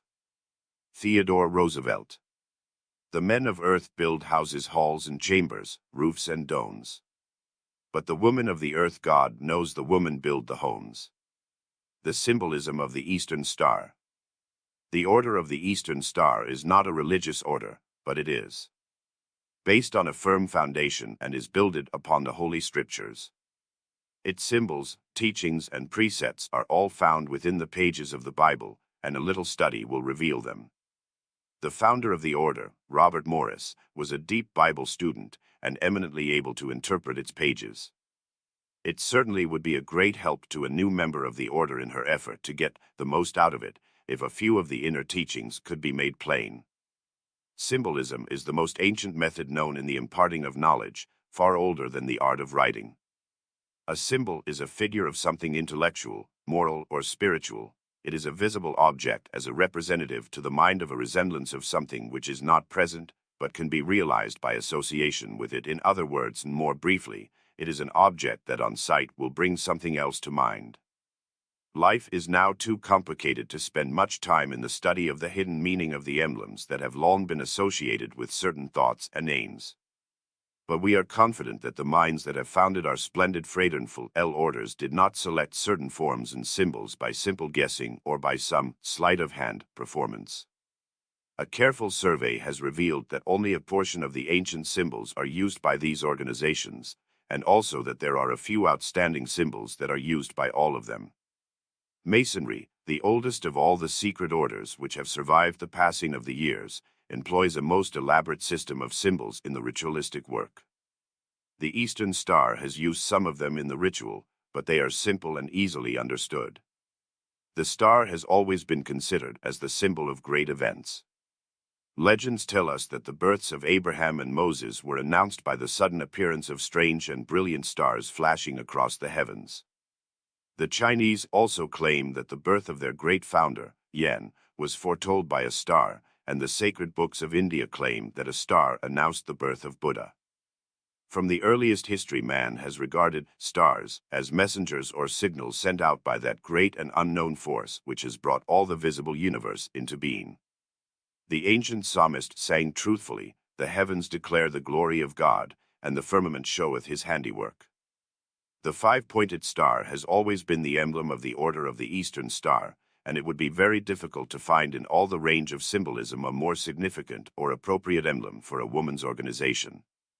It was a star in the east, that heralded the birth of the Savior who was named the Light of the World. It was a star that guided the wise men to the lowly manger. With the corning of Jesus came the emancipation of woman, for in all his utterances and his actions he gave woman an equal place with man, not his superior, not to walk ahead, but to walk by his side. and woman realizes her mysterious position in the life of the world, and in the light of the star can she more clearly understand that special mission. When she sees the true light, she discovers new meanings in her chapter work. She sees that every movement is a demonstration of the real lessons in living. This life is a great school, and the lessons we master are our final grade in life. The only way toward the highest life is by the way of learning. Promotion comes only to those who have earned it. In the study of life there is no cribbing, no slipping in at the last minute, and no favoritism. Each must stand on his own. We should, therefore, symbolically, raise our eyes from this earthly life, and the small things in our daily life that are in reality so trivial, to the higher and more spiritual things, and choose as our perfect symbol the Star of Bethlehem, the one altogether lovely. The first lesson we learn on our approach to the chapter room is when we are met at the door by the sentinel, and the crossed swords meet our eyes. The sword represents protection and justice, and the crossed swords have a double meaning. One is that no one enters with an unclean thought, that all petty spites, hatred, and all manner of grievances shall be left outside when we enter the chapter room, and the other sword warns you that when you pass again the portal that all transactions are secret and shall forever be left locked within. The only thing we are allowed to take out with us are the beautiful teachings that have been made clear to us and which cannot be separated from our life. The warder wears the dove of peace on her breast. The dove, the quietest and most peaceable of all birds, is a symbol of harmony, and while we have opinions and are of liberty to express them, we must not forget that the same privilege must be accorded to others. It is by the combination of opinions that we arrive at a true conclusion. The associate conductress, with her baton, represents discipline. The undisciplined person is dangerous to society, and we must all move in harmony with our companions in this great work, if we mean to accomplish much. It is everlasting teamwork discipline, if you wish to call it that, that has enabled the world to make progress. The conductress, with her scroll and baton, teaches that there must be plans if there is to be success. No matter how great the ambition, no matter how sincere the purpose, no matter how high the resolve, there must be plans, carefully and prayerfully made out, and just as carefully and prayerfully followed. And the marshal, with her crossed batons, is the one who teaches us that he who loves best serves best. The organist seldom realizes just the extent of her influence and its meaning. A chording note, a simple musical phrase, may awaken in a heart a burst of song, or a discord that produces sorrow and trouble. The chaplain bears the emblem of a book. The book, the Word of God, and we learn that we cannot live by bread alone, but by the will of God as revealed in His holy book. The emblem of the secretary, the crossed pens, would indicate that 2 pens are used. Symbolically, yes, 1 pen is to record the good deeds of our companions, the many acts of charity, the soft words of condolence in times of trouble, the words of praise where honor was rightfully bestowed. But alas, sometimes the other pen must be used to record a blackball or an infringement upon the rules of the order. We are thankful that this pen is seldom used. The treasurer, with her keys, emblems of security, is needed to conserve and protect the funds necessary to conduct a business as important and far-reaching as the Eastern Star. Few realize that this organization, with its more than 2 million members, has contributed more than $1 million annually to works of charity and benevolence. The keys surely have a place among our emblems. The star within the star, the latest emblem to be added to our list, is almost self-explanatory. If one star was an emblem of divine guidance, it would seem that modern needs would double it. The 3 officers, worthy matron, worthy patron, and associate matron, make up a trinity which combines wisdom, strength, and love. The position of the worthy matron in the East represents light and enlightenment, because the East has always been considered the source of light. All civilization has moved westward from the source, and if you will only lock 5K at your histories and your geographies, you will see that it is so. The gavel in the hands of the presiding officer has several meanings. The hammer has always been associated with power, power to weld and power to annihilate. Diverse and complex opinions of the members must be welded into a harmonious whole so that the structure called the chapter may reflect the glory of God in all its undertakings. As our chapter is governed, wisely and well, so should our lives be ordered by wisdom, strength, and love. We contemplate the labyrinth of human life, in all its intricate turns and mazes. At each step we learn a lesson, and if these lessons are understood and incorporated into our lives, we have finally received a true understanding of God as divine love. First, we must learn obedience to the demands of honor and justice. The sword represents the human tongue, which sometimes, yes, too often, cuts like a two-edged sword, injuring, perhaps unintentionally, those nearest and dearest to us. The veil is the cloak of charity, and from this we learn to guard well our tongue, conceal all selfish and impure thoughts, and let love and charity rule our hearts and lives. Second, unselfish love. Choose the right path, though it may lead to deprivations and poverty, rather than the path of least resistance, as did Orpha, who turned back when her companionship and love were most sorely needed. Third, fidelity to principle, choosing the right, forgetting self in our love for others. Esther is typified in the modern society woman who is called upon to defy convention and stand for principle and right. Would to God that we had more Esthers in these trying times. Only too few women respond to the call, perhaps thou wert born for a time like this. Fourth, faith in the living God and his promises to man. Are we becoming a nation of unbelievers, or are we just marking time before greater revelations of God's wisdom and power shall open our eyes? Fifth, Electa represents the Christian Church, without which the entire world structure would end in utter destruction and chaos, and by the influence of which it is hoped all differences will be adjusted and the promised millennium eventually arrive. Finally, we have figuratively traveled life's experience, and we raise the veil of human ignorance. The powers of darkness would pull us back, but we must persist in our efforts till we throw it off and retain the good we have received in the struggle, and look above for light and love. Then, crowned in wisdom, wearing the white robe of purity, we approach the throne of grace and reach for the scepter of self-control. For it is said that to rule oneself is greater than taking a city. And from our bended knees, as we bow in prayer, we raise the equilateral triangle, whose base is love and whose sides are faith and hope. This we raise above our own selfish personality, that we may know that God's love is the same to all his children, no matter what their station in life may be. When we have drunk the cup of life to its bitter dregs, we can carry our cross on our breasts and say, I have seen his star in the east and have come to worship him. The symbols of our order mean absolutely nothing to us unless we see through their intricacies and apply them to our daily walks. Knowledge without faith has little value, and every member of this order has a divine call to reach heights heretofore unknown in this life. Have you seen his star in the east? What a marvelous world this would be if everyone who does work of any kind for another followed Paul's admonition, giving conscientious, honest, hearty care to his work, regardless of whether he were watched or not, or the result were known or not, doing the will of God in the service of men. What armies of overlookers and inspectors we shall be able to dismiss when every servant works as well behind his master's back as to his face, when every manufacturer and shopkeeper puts himself in the purchaser's place and deals as he would have others deal with him. The golden chain. 0. May the golden chain thus lengthened be brighter for each link. How often have we listened to those words as they fell from the lips of the chaplain while we stood around that sacred altar, listened to them in the various moods to which human nature is subject, some in reverence, some with indifference, while a few with minds so far away they heard them not at all.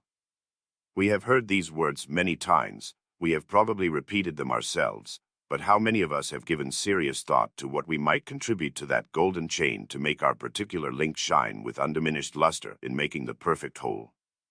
When a workman starts to make a link, he must first have a base metal, a metal that will remain strong and true through the wear and tear of its daily use, and upon which all must depend. For the link in our golden chain we, too, must have a base metal, and for this we take fidelity and constancy, those things that have been the vital part of every great achievement since the time of man. No matter how great our love, how high our ambitions, or how good our intentions, if we have not the loyalty upon which to build the structure to house these valuable possessions, they will avail us nothing. Love without loyalty is valueless, for it will fail the object of its affection in the hour of need, Ambition without this prime requisite will vanish in the dreams of the idler, while good intentions without loyalty are indeed as a house built on the shifting sands, for the first wave of adversity will wash them away.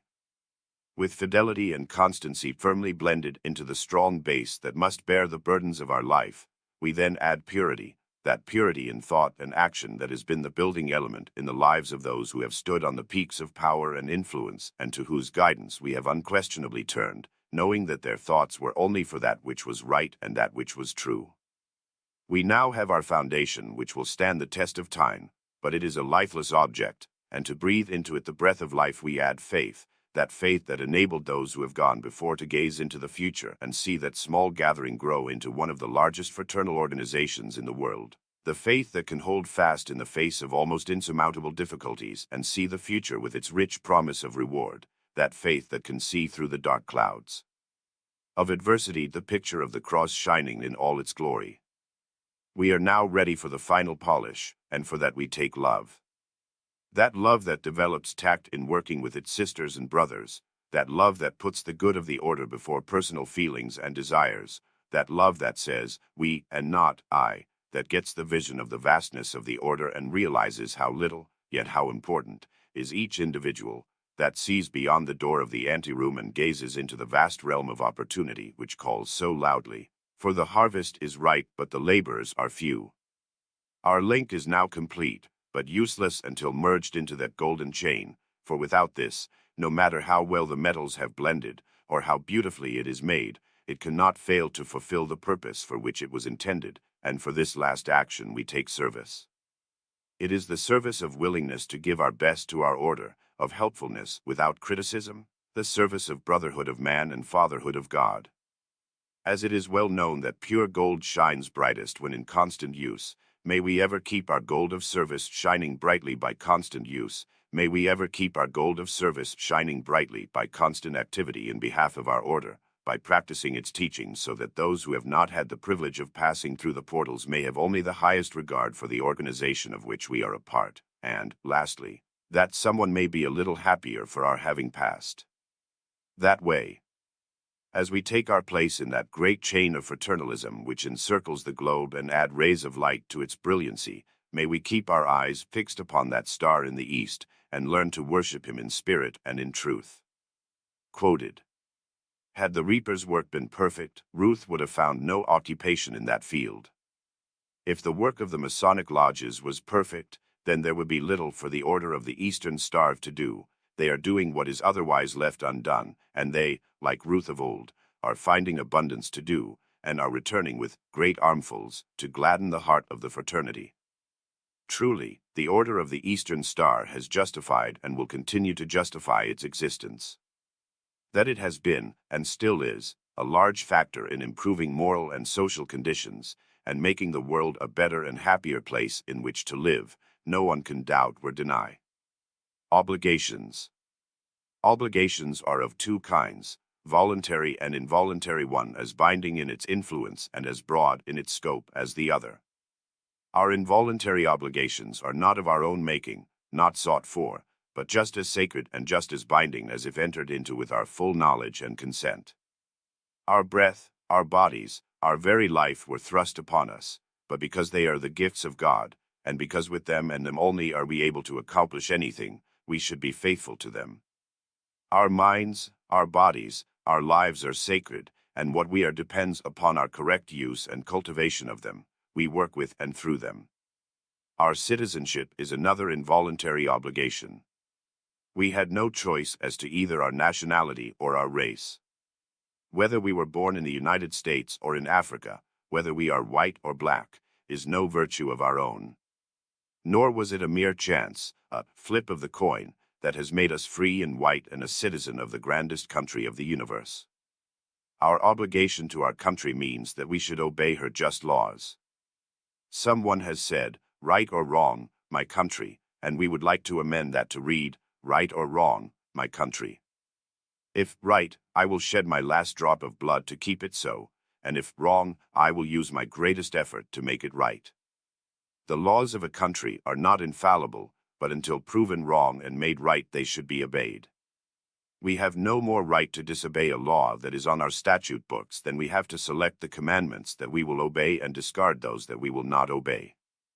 Disobedience to law has been at the root of the crime wave which, like a tidal wave, seems to be sweeping over our country. That country that is least governed is best governed may be the ideal condition, and would be truly so if each and every one realized and accepted the obligation of citizenship as a sacred pledge to obey the laws which we are forced to make for the best good to the greatest number. All laws are made on account of the ones that would break them, not for the man who lives by the golden rule do unto others as you would have them do unto you. The David Harum definition, do others as they would like to do you, but do it first, seems to have taken the place of the Sermon on the Mount, and answers to a great extent the question of, what does it all mean, and whither are we drifting? It remains with the men and women who accept these involuntary obligations as binding and sacred to rescue the world from the catastrophe that is facing us now. Will you do your part? Our voluntary obligations are many. Every man or woman who seeks a public trust and asks the support of the public at the polls, if elected, makes a pledge, before a duly authorized agent of the law, to support the laws he would attempt to enforce, and pledges his utmost endeavor to faithfully and impartially perform all the duties of the office to which he has been elected. Failure to perform the duties of the office or the misplacement of the funds thereof are provided for by law, and the unfaithful officer is summarily dealt with, or at least the law would have it so. Those who take upon themselves other voluntary obligations, such as marriage, church membership, and the like, are bound morally to keep them inviolate. Obligations like these do not carry with them a definite mode of punishment for the violation thereof, but there is nevertheless a punishment, a moral one, and the offender is just as surely made to feel the lash of public indignation as if he were placed behind the bars. In fact, he is behind the bars of the public, and only the most complete reformation should permit him to return to public favor. Too long and too lightly have we accepted into our homes and our hearts those who would break down every moral law that has been raised for the protection of the faithful. And now we approach our obligation to our order. We have long been of the opinion that every member should be required, yes, compelled, to learn the obligation word for word, letter for letter. Oh, yes, I know we are told that we should not take upon ourselves burdens that we are not able to bear, or take obligations lightly and soon forget them. We have warnings enough, and the setting is complete and unforgettable, but nevertheless how few are there who actually remember them. I do not mean that the candidate does not know what she is doing. She does, and at the time, with all the sacred surroundings, means every word she says when she gives the required answer. Then whose fault is it if the obligation is not kept? Where does the responsibility lie? The open Bible, the attitude of the candidate, the promises made, the reception by friends, all taken together should be sufficient, he would say. Not so. Every new member needs the full and complete support of every other member. If the new member sees and hears gossip, fault-finding, envy, acts of unkindness, and even acts of vice among the members who have taken the same obligation, what can you expect? Is our obligation to be taken with our fingers crossed, as the children would say? It lies with each and every member who has knelt at the altar and accepted the obligation to be a living example of that obligation. If you, each one, do your part and expect the same of all the others, there can be no doubt that the obligation be kept, and strictly kept. May God, in His mercy, help us all to keep to the utmost that sacred obligation, and may He make us each a living example of the truths therein contained. There will come times to each of us in the midst of our daily drudgery, when some messenger sent by God will call us to draw closer to Him. It may be a strain of music, or some wretched human brother who needs our love and help, or some moment of physical weakness, when life's burdens seem almost too great to bear, and we are tired and lonely and cry for rest that only God can give.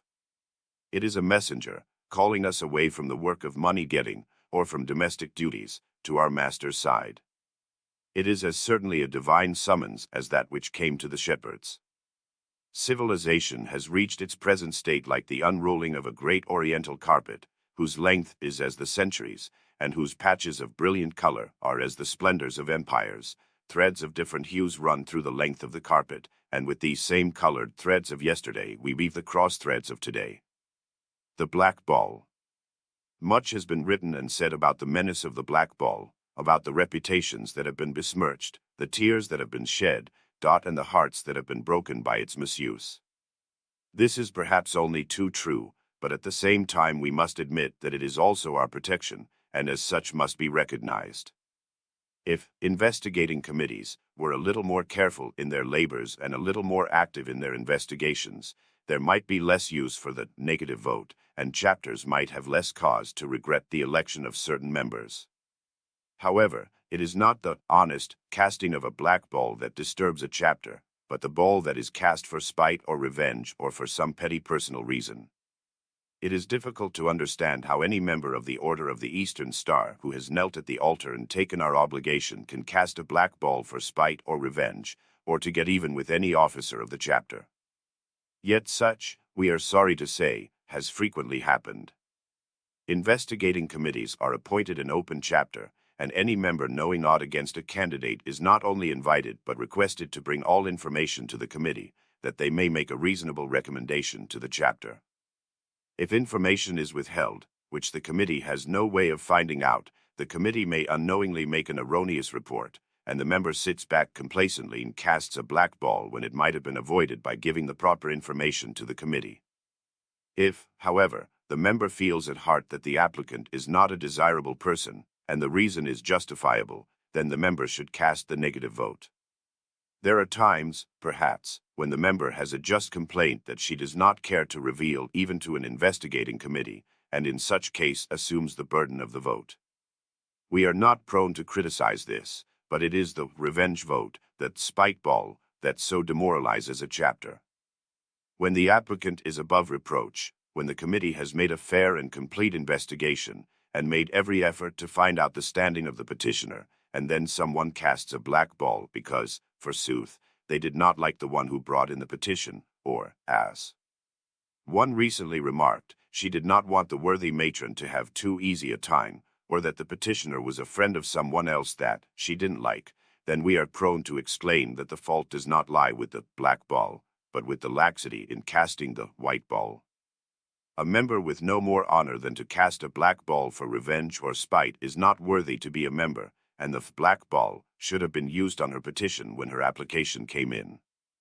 Words are inadequate to express one's feelings about things like this in our beautiful order, and we like these quotations from the Bible. Let him that is without fault cast the first stone, and the golden rule, do unto others as ye would that others should do unto you. We would just like to add that the member who is guilty of the black ball habit is not worthy of membership, and the sooner the chapter is rid of such an encumbrance the better it will be. Be not weary in well-doing. The Armistice, November 11th. For several days you have been reading in the newspapers about celebrating Armistice Day. You have heard about it in clubs and churches, and on the radio you have listened to the tuneful and stirring music that characterized that period and impelled men to action in the great world conflict. All this in memory of that one day called the Armistice. On that eventful day there was not a heart in the civilized world that did not offer up a grateful song of praise and thanksgiving that it was all over there. Then I hauled out my old dust-covered dictionary and looked up the definition of the word armistice. It was the cessation of hostilities by agreement.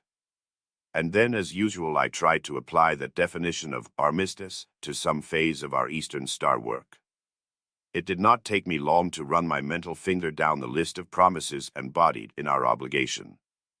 And here is where I found it: listen, that I will not speak **** toward them. Remember it. There it is in plain English, an armistice against gossip. My friends, if there was ever an enemy of mankind, if there was ever a war justifiable, it is war against the evil, storytelling, gossipy tongue. More hearts have been broken, more reputations besmirched, more happiness sacrificed on account of this evil than by any other one cause. When the candidate bows before the altar, clasps a Bible and repeats that obligation, and as the worthy patron says, we share with you in this solemn obligation, we have entered into an agreement to shun the things that are there forbidden, an armistice against gossip being included. If we would form the habit when someone approaches us with an evil or an unkind story respecting a sister or a brother, of just handing them a tablet and pencil and saying something like this: "I have suddenly lost my hearing. Will you please write your story on this tablet and sign your name to it? I will read it when I have time." How many do you think would write out the story and sign their names to it? Not many, I assure you. Not many would be willing to sign their name to the story that they would whisper in a corner or behind a closed door. They say, "I've heard," and "do you know," are the most dangerous people that you have to deal with. It is quite easy to blacken a character, but it is mighty hard to wash it. Clean and white again, the stains and the scars will always remain. I am reminded of the woman who circulated an evil and untrue story about a neighbor, and it spread all over the countryside. When faced with the facts, she thought she would go to the neighborhood priest, confess her sin and get absolution.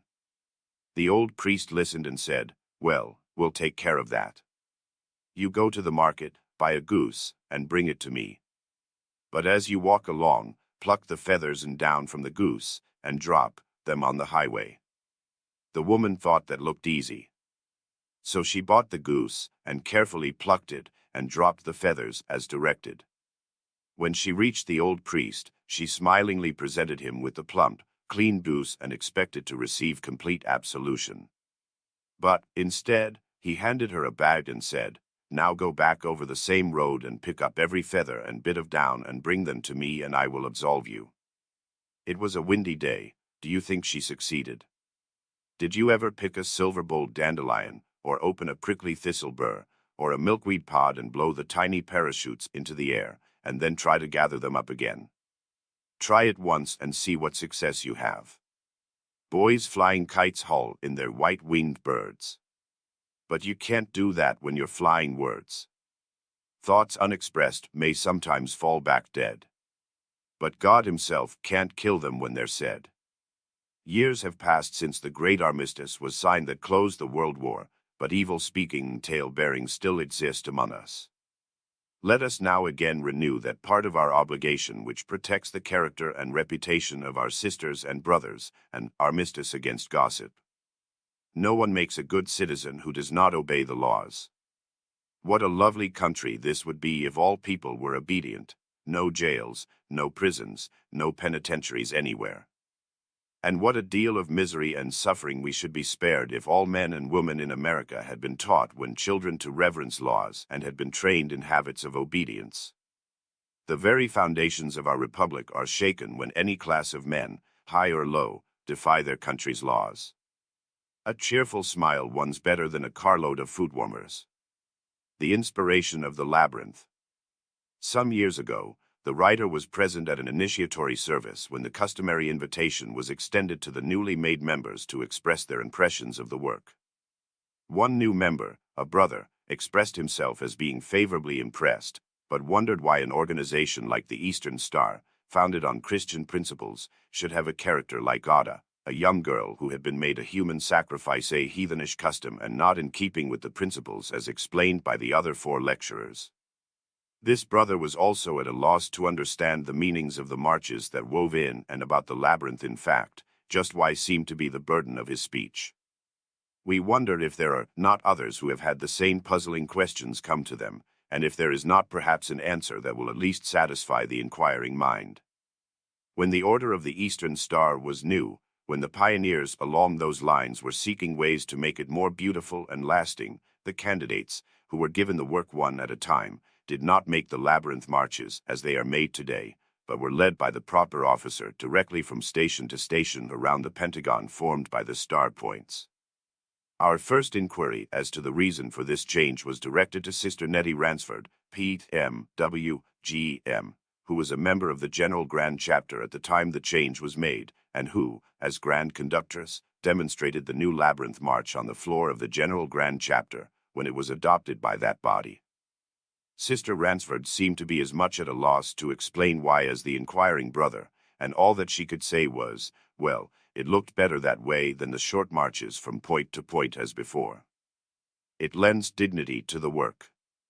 Failing here, We went to Brother Willis D. Engel, P.M.W. G.P. of the General Grand Chapter, who was also a member of that body when the change was made.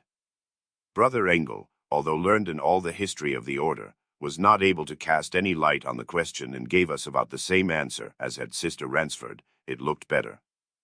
Here were these two authorities on all things pertaining to Eastern Star work, and both in the dark as to the reason for so important a change. It then occurred to the writer that perhaps, after all, this new labyrinth was inspired, and the more we try to find a cause, the more we are convinced that such was indeed the case. The labyrinth surely was inspired. If the reader will follow us closely, we think we will be able to explain the present labyrinth march from that standpoint. After the candidate has taken the obligation required of her, has repeated the words that all members of the order must repeat, has made the pledges and promises that only members of the Order of the Eastern Star know and understand, she is taken to Ada, where she hears that pathetic story taken from the Book of Judges. Here a young girl, an only child, becomes a sacrifice in order that a promise made by her father might be kept. A rash promise, perhaps, but one made in good faith and one that he had pledged his sacred honor he would keep. That the blow would strike his beloved and only daughter was no doubt very far from his thoughts at the time it was given, but a vow was a vow and must be sacredly kept. And so Ada became the sacrifice, a living, human sacrifice, and the beauty of her sacrifice was her willingness as such in order that her father's honor as a citizen and a warrior might be preserved. And then the candidate is led around the fourth point of the star, Martha's point. Now Martha's plea to Jesus to restore to life her brother Lazarus, who had died, brings out that beautiful lesson of life after death and the resurrection of the body, but this point also reminds us of the surrender of the life of Jesus on the cross, a human sacrifice made to fulfill the prophecies. And herein lies the similarity of these 2 points. Ada, an only daughter, was made a sacrifice to save her father's honor when he had made a vow unto the Lord that he would sacrifice and offer up for a burnt offering the first thing that came to meet him when he returned from war victorious. And Jesus, the only begotten Son of God, was offered up as a sacrifice for the remission of the sins of us all, that whosoever that believed in him might not perish, but have everlasting life. And then the candidate is taken to Ruth, where she hears one of the most beautiful love stories of all time. History and literature abound in stories of love of man for woman, or woman for man, but there are very few instances, aside from David and Jonathan, Redaemon and Pythias, where there was such a close affection between members of the same sex as existed between Ruth and Naomi. Ruth was a woman of Moab, and as such was from a nation of idol worshippers. Her family was wealthy in lands and cattle, and there is nothing in the story that would indicate that she would ever be in want if she remained with her kindred and friends in her native land. But Ruth had married a son of Naomi after the family had been driven, by famine, from Bethany. And Ruth loved Naomi, and she loved Naomi's God, and her love for them was strong enough that she was willing to forego luxury and ease if she remained in her native land, and go in poverty among strangers. She was willing to toil at the most severe manual labor rather than to give up that which had become dearer to her than all else beside Naomi and her God. And then the candidate is taken from Ruth around the point of Electa, which represents love, quite the most natural place for her to go. She now comes to Esther, the wonderful queen, the wisest and most beautiful of her time, and the one to whom the Jewish race owes much. Esther's story is well known. She loved her own people, and, while her Jewish ancestry was unknown to the king, it was known to others and to herself, and when the edict was issued that would destroy the entire Hebrew race on one day, Queen Esther arose to her sublimest height and offered herself, if need be, as the sacrifice. To fail in her purpose, she well knew, would mean the death of the entire race, including herself. Knowing the king's love and admiration for herself, she risked all in order to save her beloved people. She heeded the call, perhaps thou wert born for a time like this, and went before the king. She was successful, and the tale has a happy ending. When the candidate leaves Esther's station, she goes around Ada's point, and the similarity of these 2 characters can be plainly seen. Ada gave up her life to save her father's honor, and Esther was prepared and willing to give up her crown and life, if need be, to save her people from destruction, but fate in the person of an adoring king saved her from the cruel fate of Ada. The candidate is then taken to Martha, the fourth point of the star, and she hears the story of Martha's meeting with Jesus and how he tries to comfort her for the loss of her brother when he says, "I am the resurrection and the life, and he that believeth on me, though he were dead, yet shall he live, and he that liveth and believeth on me shall never die." It was indeed a glorious privilege for Martha to receive this wonderful message. Martha, the humble sister who had labored that those who came to her house might have the entertainment that honored guests should receive. You easily recall on one occasion when Jesus was a guest in the home, that Martha complained to him because her sister Mary had left her to do all the serving, and it seemed then that Jesus had rather chided her for doing too much for their entertainment. But it was Martha who sought him when in her deepest trouble, and it was to Martha that the great announcement came, to Martha, who raised her hands and implored Jesus to recall her beloved brother. I can almost see her now, her toil-worn hands in her tear-stained face as she kneels, pleading for that which she earnestly believed the Master could grant. How great was her faith! And to Martha had come the message, the greatest that was ever given to any human being, and the message that is the very foundation of our Christian faith. And then there follows that which to my mind is the most beautiful sentiment in the entire labyrinth. After the point in which Jesus stands out most prominently, the candidate is led around the point of Ruth. Now Ruth was the ancestress of Jesus through her marriage with Boaz on down in direct line to David, for Jesus was often alluded to as the Prince of the House of David, and so we can see the appropriateness of this part of the march. And the candidate is then taken to the point of Electa, where she hears the wonderful story of love for God and all mankind.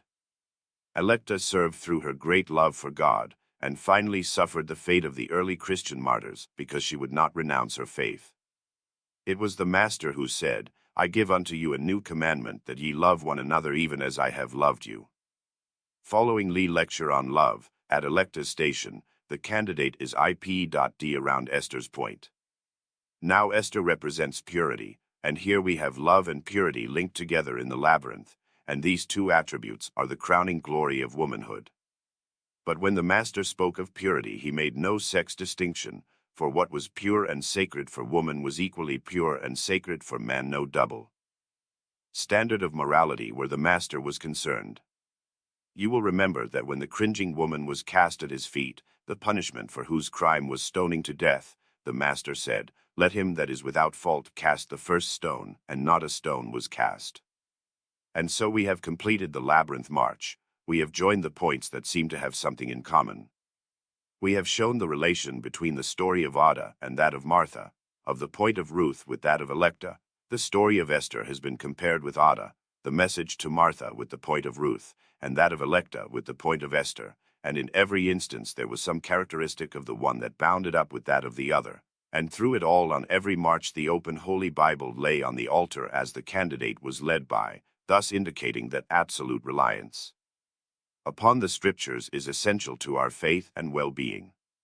And finally the candidate is led out of the labyrinth, around the outside of the points, in the only circular movement in the initiatory march, thus drawing up the beautiful lessons that have been given by the heroines of the order, to the altar, where the obligation is taken, and to the Bible, which is the Christian's law book.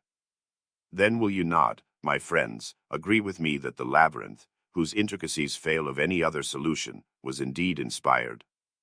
A prayer. We thank thee for this place in which we dwell, for the love that unites us, for the peace that is accorded us, for the hope with which we expect the morrow, for the health, the work, the food, and the bright skies that make our lives delightful, for our friends in all parts of the earth, and our friendly helpers in this land. Help us to repay in service one to another the debt of thine unmerited benefits and mercies.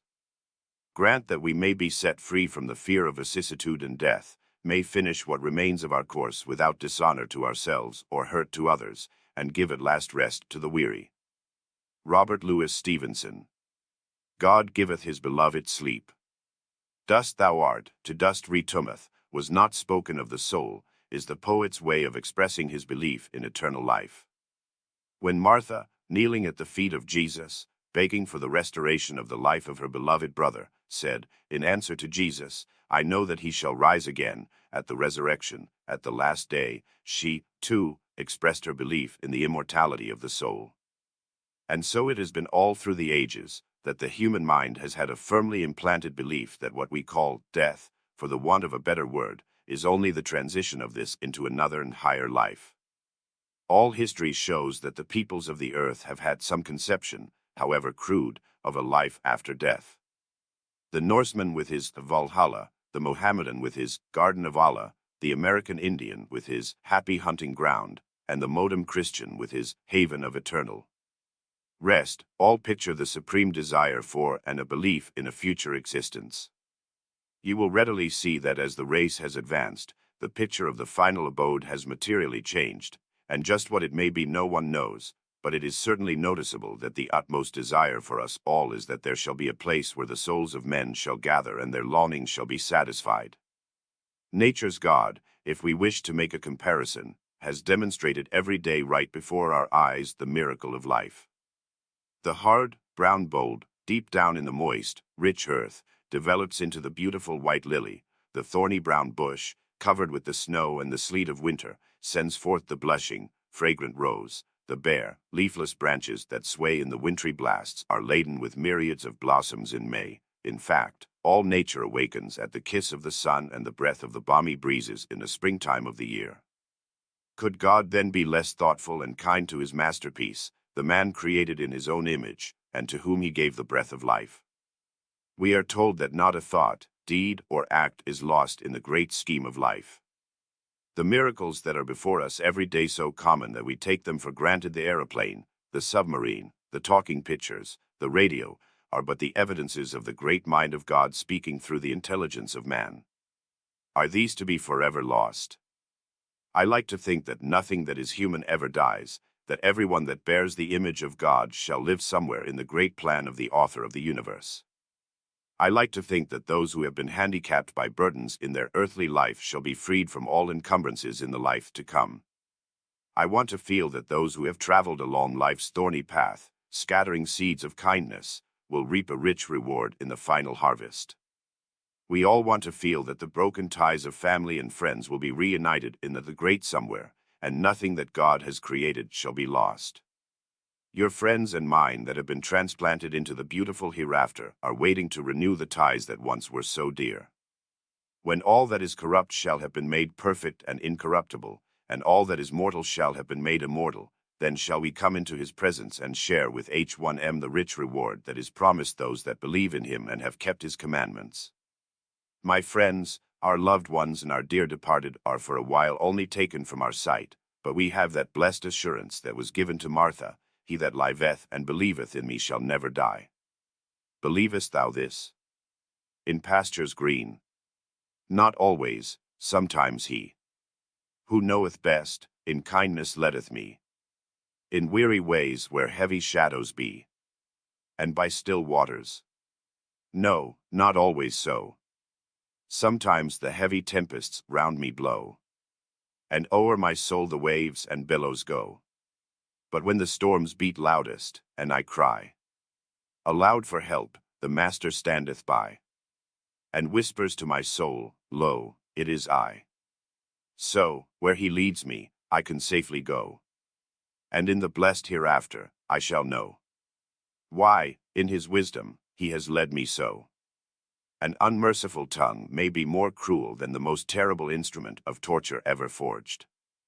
It can stab more keenly than a dagger, and cut more deeply than a sword. That quick tongue, that fiery, temper-driven tongue, that insidious, insinuating tongue, that soft, slimy, slanderous tongue. It is dangerous to handle such cruel weapons heedlessly.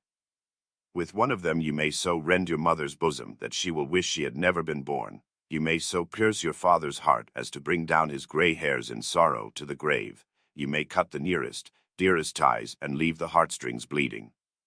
The mother. Someone has aptly said that man works from sun to sun, but a woman's work is never done, and that is certainly true if that woman happens to be a mother.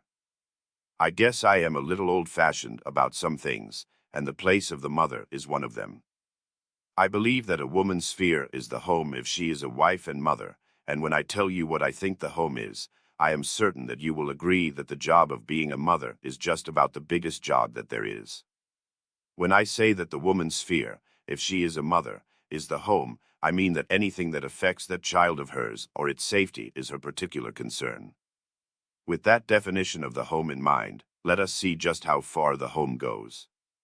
At first, perhaps, it is bounded by the four walls of the house itself, for the child needs only to be properly fed, clothed, and protected from the elements. But, you say, what does that mean? It means just this, that if this mother wants to do her full duty by that child, she will use all the means at hand to make of herself a competent mother. She will study her child, she will inform herself on food values, on ventilation, on clothing, on sanitary conditions, on anything and everything that will tend to improve the physical welfare of her child. She can do this in many ways, by reading, studying, and coming in contact with others with similar problems. As the child grows older, her problems grow more complicated, for neighborhood and community influences increase her responsibilities. And the school adds many complications to her already full program. And so her horizon has widened, and her home has greatly expanded. No longer can she remain within the walls of her house, for now it is not walled in at all, but extends out into the larger circle that surrounds her child. And so the ever-widening circle that surrounds the home and the child has eventually extended into state and nationwide proportions. But you remind me that I said in the beginning that I thought that a woman's sphere is the home. So I did, and so I still contend. But anything that influences the home and the children of that home is a woman's concern. Is it any wonder then that the sage said, "A woman's work is never done"? As long as there is sickness and sin and poverty in the world, as long as there is a child to be guided and protected from the evil influences that surround the youth, just that long will the mother's influence be required, and just that long will she be faithful to her trust. Men of prominence and influence in the world's affairs have paid high tribute to the influence of their mothers. Mother's Day has recently been made a nationwide memorial to her influence and devotion.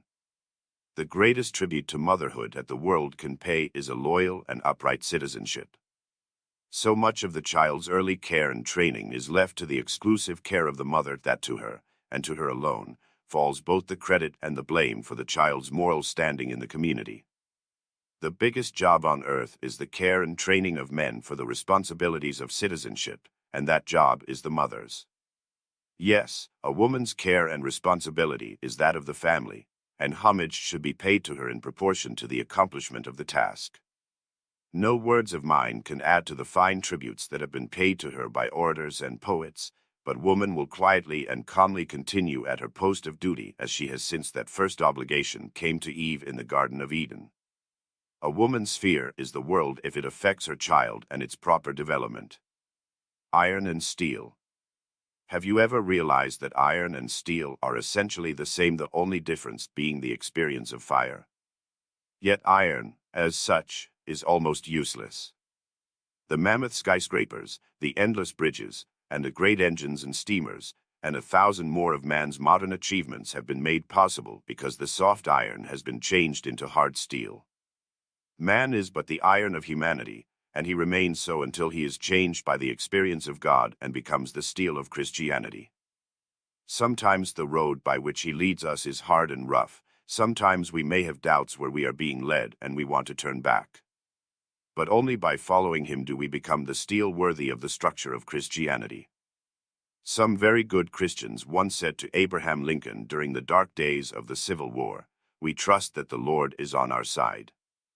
The reply, so characteristic of Lincoln, was, "I am not so much concerned whether the Lord is on our side as I am that we are on the Lord's side." Disloyalty. There is nothing in human nature more despicable than disloyalty, which in the strict interpretation means untrue to any person or principle to which one owes fidelity. Disloyalty is a savage weed that grows only in the slimy soil of malice and envy. It is from the rankness of that soil that it has its height and growth. There can be no genuine brotherhood without mutual regard, good opinion, and esteem. No organization can hope to establish its mission in the hearts of men unless its members are loyal and enforce its precepts by consistent practice. A man is great or small in stature as it pleases God, but his nature is great or small as it pleases himself. There are two natures in man, the higher and the lower, the good and the bad. He can and must, by his own voluntary act, identify himself with one or the other. It is amazing to hear some men talk of virtue and honor, whose lives deny both. Some possess sentiments but not principles. Some are good in a lodge room and bad in the world. Some are good in public and bad in the family life. Some talk learnedly upon charity and toleration, possessing neither, and fluently quote scripture when their everyday acts are notorious examples of dishonor and hypocrisy. If Satan ever smiles, it is at the hypocrite, for he is the greatest dupe he has. A sentence has been written against disloyalty, written by God himself, in the very nature of man. The knave deceives himself. After a while the day of reckoning comes. None can escape from it. The chief glory in the crown of manhood is fidelity. A great king, when accused of oppression and extortion, replied that it might all be true, but my bitterest foe hath yet to say that I ever betrayed a trust or was false to a friend. When a man voluntarily takes the vows prescribed for membership in any organization, its aims becomes his aims, and its mission his mission. His judgment in these respects is merged into that of the organization. He is under solemn obligation to render faithful obedience to its requirements, and if he does not, he is a traitor and a perjurer. He is a stumbling block in the path of progress and a positive detriment to the fraternity. He should reform or get out. Loyalty is a jewel that is highly prized by every organization, and when each member possesses this precious jewel, progress to the highest degree is made possible. Quoted. The Bible. In early life my mother gave me a Bible and said, "Son, let this be a lamp unto your feet." It has indeed been a lamp unto my feet. It has been my bread when hungry, and my pillow when tired. It has been my inspiration when discouraged, and my joy when sad. When I think of the testimony of Jesus concerning this book, its fulfilled prophecies, the perfect unity of it, its superiority to any other book, the soundness of its doctrines, the character it produces in those who accept, as compared with the character of those who reject it, and at last, the testimony of the soul, I rejoice in the message of God to men. It contains a great height of ideals, a wide range of sympathy, a marvelous reach of aspirations, and a depth of conviction. It is indeed a lamp unto your feet. Worthy matrons valedictory. My dear sisters and brothers, I think after a year's service with you I can feel perfectly safe in calling you my real friends, and this meeting brings to a close another year in the history of this chapter and our association together. It has been filled with many pleasant memories, inspirations, and, we hope, sincere friendships. There may have been some heartaches, too, but they have only aided in binding us closer together, as we have come to a better understanding. Not all has been accomplished that had been hoped for, but the guiding principles of the order have been ever uppermost in our minds, and we have made it our utmost endeavor to keep the faith and to serve as we were able to do. I want to express my personal appreciation of my fellow officers. Each in her own place has done commendable work, and especially for the kindly advice and assistance of the past worthy matrons and patrons who have ever been ready to aid and assist. I want every member to know that their splendid fellowship and loyal cooperation have been most encouraging, and I am truly grateful for every kind act and thought. The combined efforts of officers and members dedicated to charity, truth, and loving kindness have, I am sure, brightened the rays of our star and strengthened our golden chain of friendship. Our chapter fills a need in our lives, and prosperity comes only as that need is satisfied. The sterling qualities and high ideals of the Masonic fraternity, on which we depend for strength, has set a high example for us to follow. We trust that the delightful association with that magnificent body of men will never diminish, but become strengthened as the days go by. I trust that my successor in office will receive from you the same loyalty, support, and affection that you have shown to me, so that she may leave the chapter stronger than she found it. I shall ever be grateful to you for the opportunity of serving you, and the inspiration received from my association with you will ever be a happy experience, and will afford me many pleasant memories. A golden year you have given to me. with its store of radiant rays, its hours and minutes on which has shone, our star with its brightest rays. In memory's wall there are pictures fair, and I bring them to show to you the record of tasks that have been performed, of duties and pleasures, too. Your friendship, kindness, and deeds of love will ever treasured be, and the future will hold only pleasant thoughts of the year you have given to me. I thank you. He who thinks the world is full of good things, good people, and kindly blessings is much richer than he who thinks to the contrary. Each man's imagination largely peoples the world for himself. Some live in a world peopled with princes of the royal blood, some live in a world of paupers and privation. You have your choice. We go forth into the world. I never witness an Eastern Star meeting without some word or phrase, or perhaps a whole sentence will impress itself upon my mind. A new thought is born ofttimes from a mere word. Soon our worthy matron will say, we go forth into the world, not knowing what trials, etc., and to me that means that when we are here, in this chapter room, secure from interruption, we are set apart from all the world outside.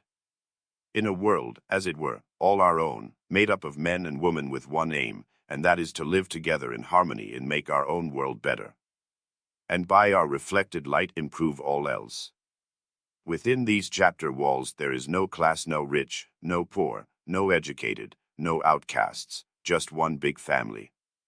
One group ready to give to each one of its members a full share of the responsibilities as well as the pleasures of the association. It means also that nothing from the outside world should be permitted to creep in, to mar the peace and harmony of the chapter. I have seen fine chapters almost destroyed by permitting neighborhood quarrels, church disagreements, family feuds, and even political animosities to creep into the life of the chapter. It likewise means to keep chapter affairs within the chapter walls. And is a well-known fact that chapter affairs have been discussed across the bridge table, on streetcars and even on the streets, or perhaps over the telephone, and when that happens the structure of the Eastern Star is bound to totter if not entirely fall down beneath such weights. And so, as we go forth into the world, let us spread the light that we have gained.